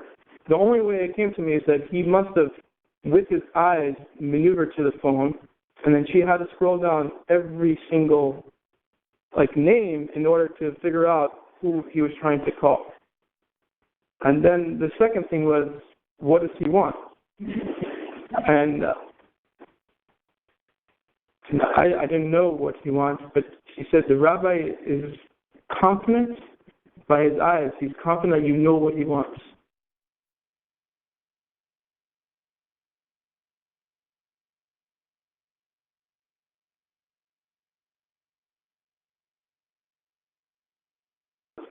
He says yes. He's shaking his head yes. And just amazing how what are the odds of like that working out? Like a regular person like myself, it's like be like they're so frustrated with this inability to communicate. It's like playing 20 questions in 2 different countries with an interpreter in the middle. And he did that all in order so I could take care of something which had nothing to do with him. It was for Shandel. Nothing to do with him. He wanted to take care of something for Shandel. And it's because the time is short, I'm going to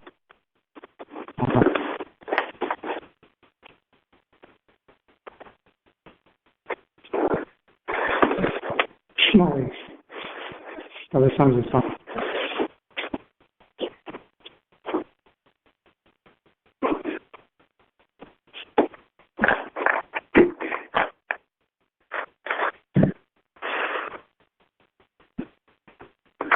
Last night, when we were in Ottawa, and I spoke as well, and I looked out, and it was crazy weather outside, and I saw the shul was so overfilled with people, and I knew it was just a small percentage of the people that my father affected.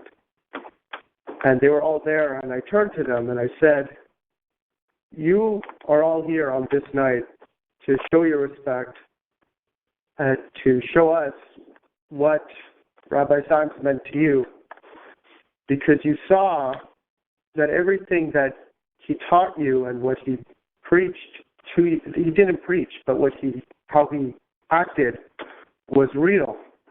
It wasn't lip service. He was showing you, and you saw it, and you felt it, and you came here tonight, I told them. And as everyone else has been saying throughout this service here, how he worked on himself. But what I'm understanding now is that it's unbelievable that for us children,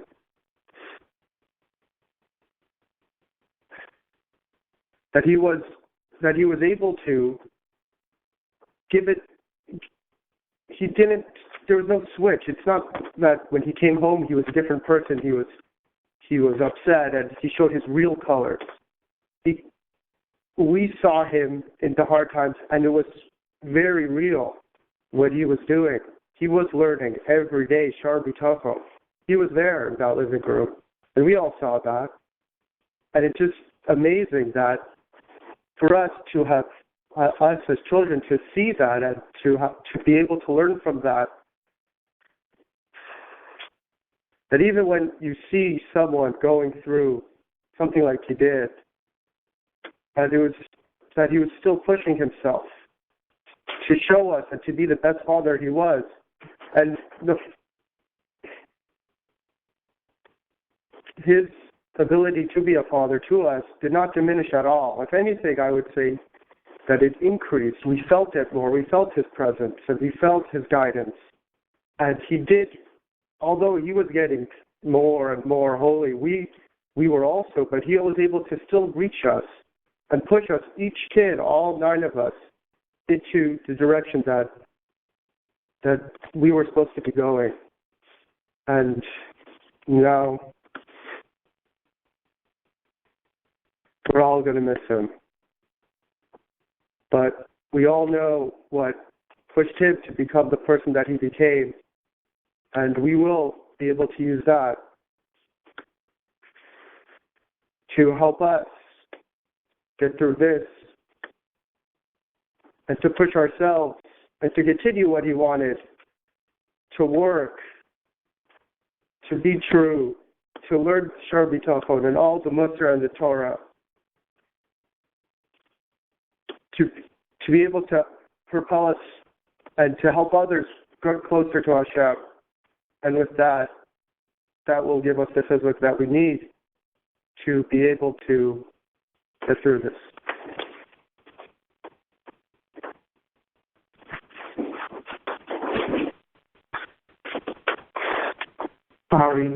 Rabbi Simon's in front of him.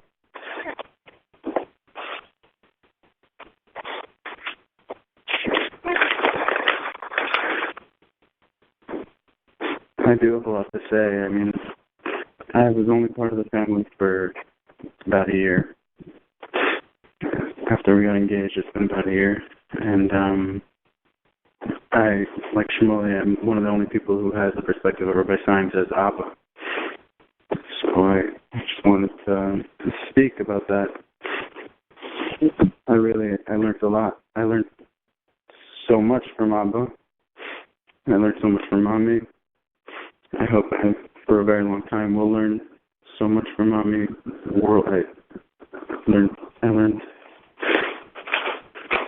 I learned a lot.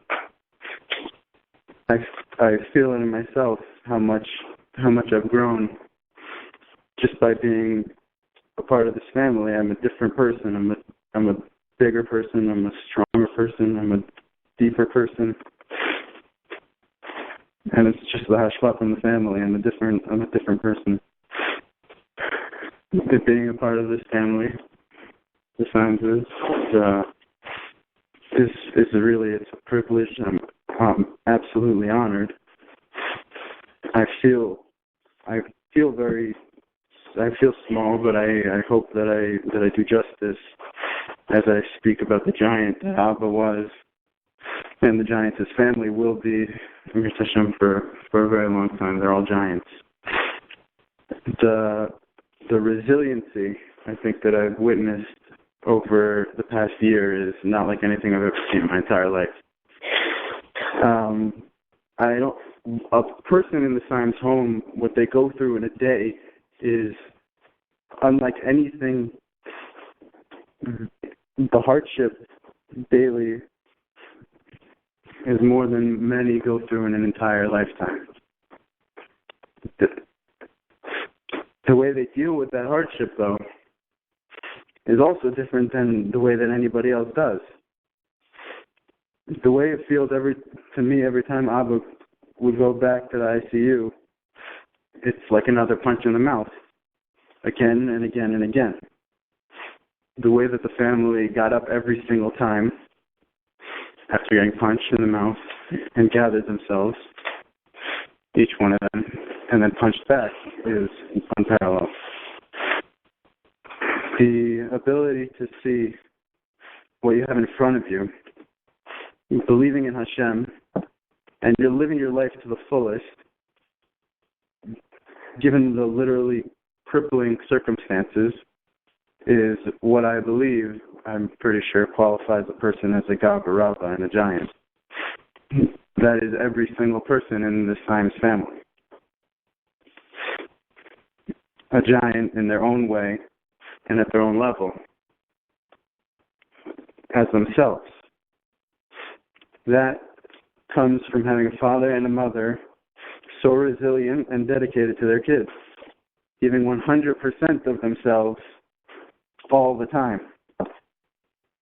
If all a father can give in a moment is a smile while he sits in his chair, that smile will last a lifetime, in contrast to a father who is disengaged but gives his kid everything the kid asks for.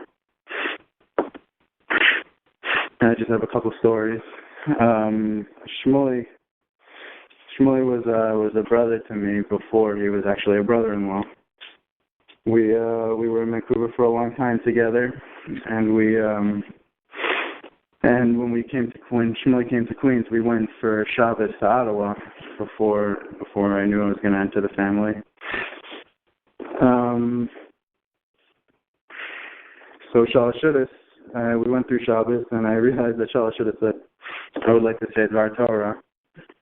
So I had it was something that I was looking at throughout Shabbos or Ramban.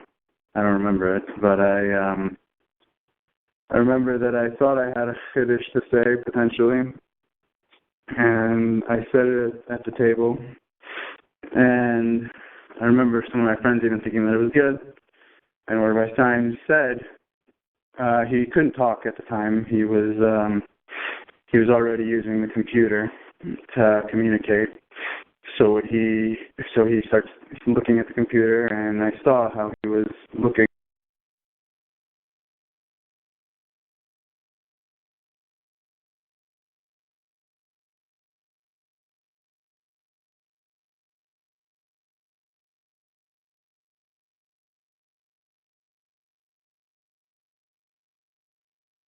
Good. That's all he said, and then Mama told me after he felt like Rabbi Samuel all those years to him. So that was one story. That story has a very similar yesod that I want to talk about to this next story that I also witnessed once I was part of the family. My wife and I went for Shavuos. And one of my sister-in-laws, Bela, actually was a big part of the story. But the story started that Mommy said, she's like, okay, I'm taking Abba for a walk. I don't know, somehow it was nice weather at that point, and she decided that she was going to take him for a walk. She had to get him all covered up and everything, but she got it. She got him in his hat and everything. And so Bela got excited, and she went over to Abba, and the way he communicated at that point, that was once he had lost the computer. He wasn't able to even use his eyes to communicate. What he said was, what we used to do was, if we would say something to him, we would ask him a question, and a yes or no question, and it would be right hand yes, left hand no. And so Bela said, okay, Abba, you ready for us to go on a walk? And she did right hand yes, left hand no, and he said no. And she's like, well, why not? And so then she was confused, and she said, okay, we're going on the walk, and he said no again. And then she said, do you want Ari to go on the walk? And he said no. She's like, you Ari? No. So then she said, what about Asna? And he said no. And what about Malka? No. Every single kid, no. And then she said, what about Mommy?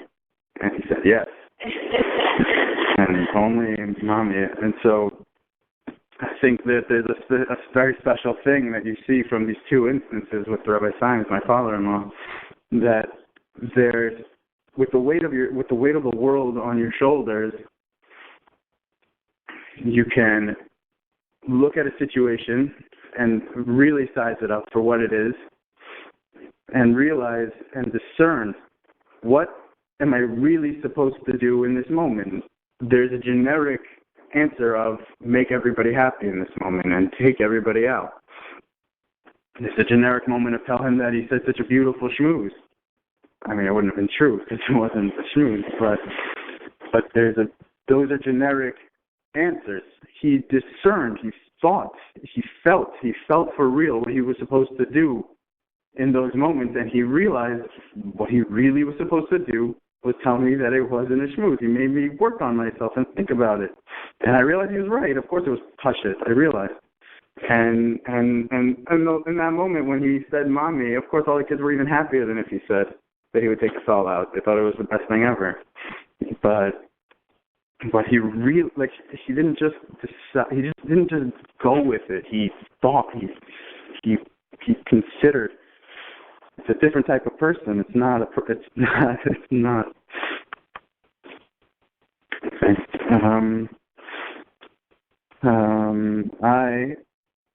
I myself stand here right now, trying to honor him as a representative of him, I guess, in some way.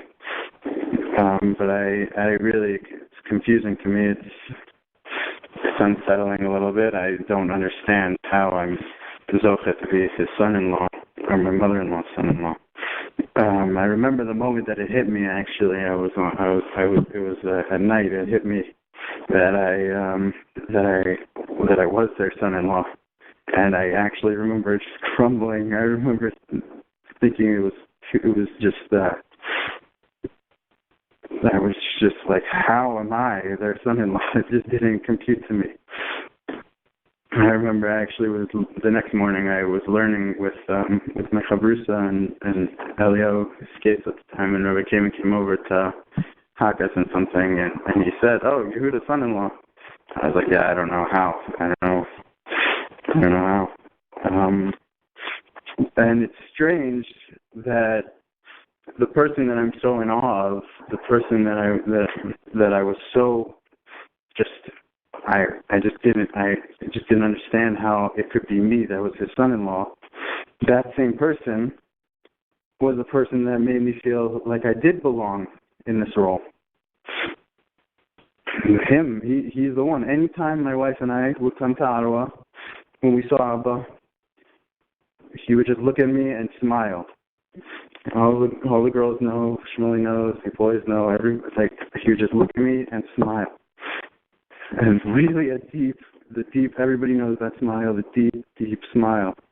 It could be in the ICU, it could be at home, but almost every single time he saw me, he made me smile. He smiled. It made me smile, that's for sure. But he was a giant, and I felt very, very, very small. But he made me feel big. I don't know what I'm going to do without that reassurance, but I know that he will be a Me'elat Yosher for the family,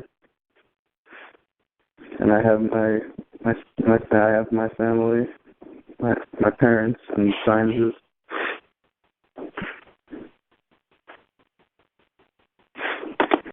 And that's it.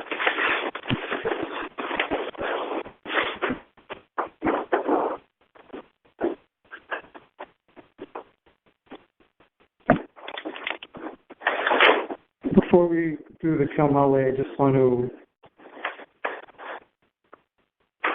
end with one story.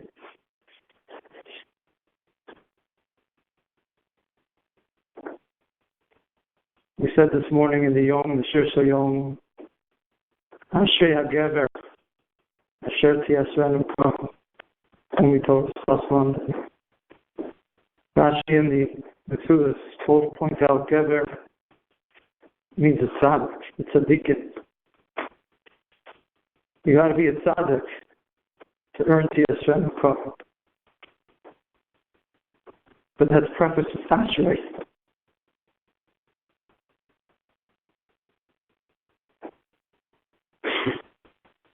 He looked at Korah Chaim Shmulevitz, who said, the Motzer Nefesh to live. It was Motzer Nefesh to live. But the mice I'm going to say, which I think synthesizes his Tiflis, his Diktuk Ba'alacha, his Nehimas, his Daitum Urevis Mabrios, his Erlich Chai. This is a story that took place before the accident. Who did I remember? He told me the story because I was present. He told me how to act. He told me the privilege of serving Hashem out of town. Could not fathom why he told me the yeshiva wouldn't want to go out of town. Couldn't understand why they would go back. Since the opportunities are priceless and endless. But here's the story. In the shul, which identifies itself, I guess we'll call it an OU modern Orthodox shul, as the most busy ever in the Mechitza that you could get. And there was a group that wanted to either lower it or eliminate it. I forgot which one.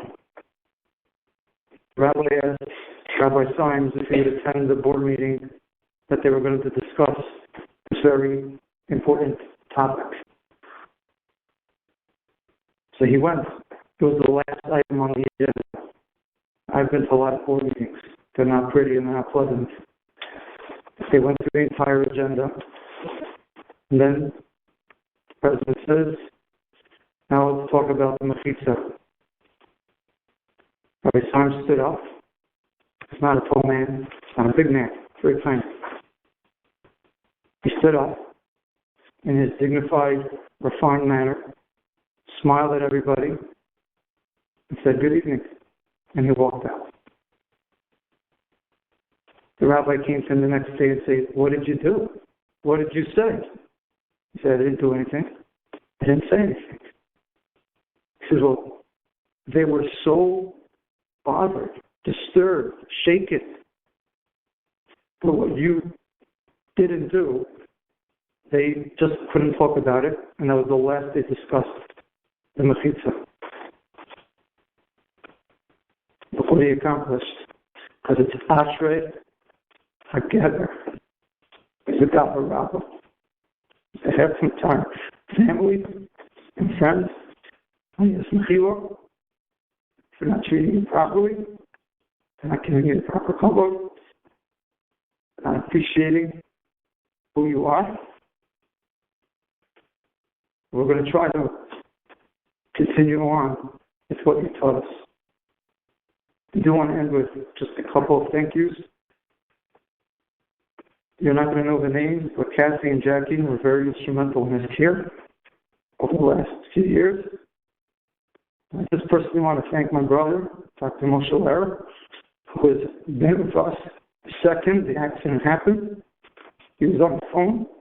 He and Rabbi Shaktin explored all night various rehab centers, and he's always been a source of doctor information that we needed. He was always a phone call away. So greatly appreciative. Please rise for the Kilmali. Rabbi Meir Blazer, close friend. We'll say the Kilmali.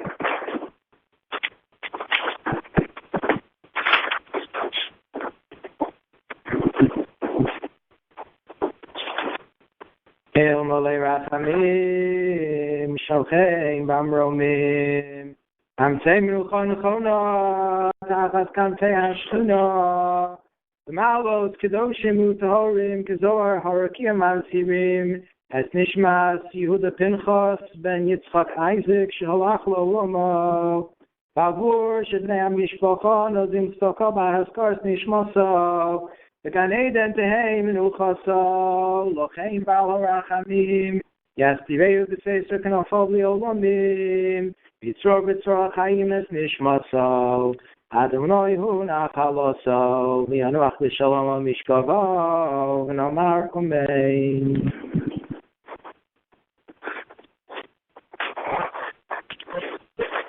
The crew is going to take place in the David Cemetery in Elmont. You can get the instructions and directions from the funeral home. We're going to quickly pass by the yeshiva, so we're not going to wait except for the core family to line up. You can head straight to the cemetery. The shiva is going to be tonight by the Glazer family, 147 25 78th Avenue. Tomorrow night will be 9 p.m. Shacharis tomorrow will be 8 a.m. And then Chol will be at 1:15, and then the family will be finishing the rest of shiva in their home in Ottawa, 5 Rosewood Court. May I ask how many people are going to carry on?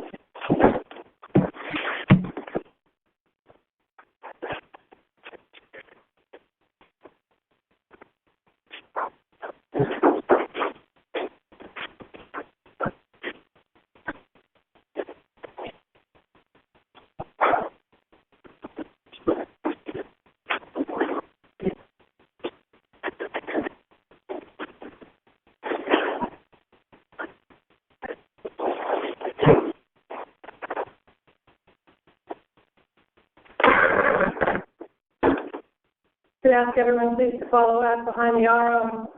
A couple of points. Those of you who are going to Beth David Cemetery, they have several funerals arriving around the same time. We want to make sure that we don't block the entrance with our cars if you're getting there before the Aron. So you may need to go into the cemetery and park along the side or park outside the cemetery until the hearse arrives. So we would just ask that everyone be mindful of that.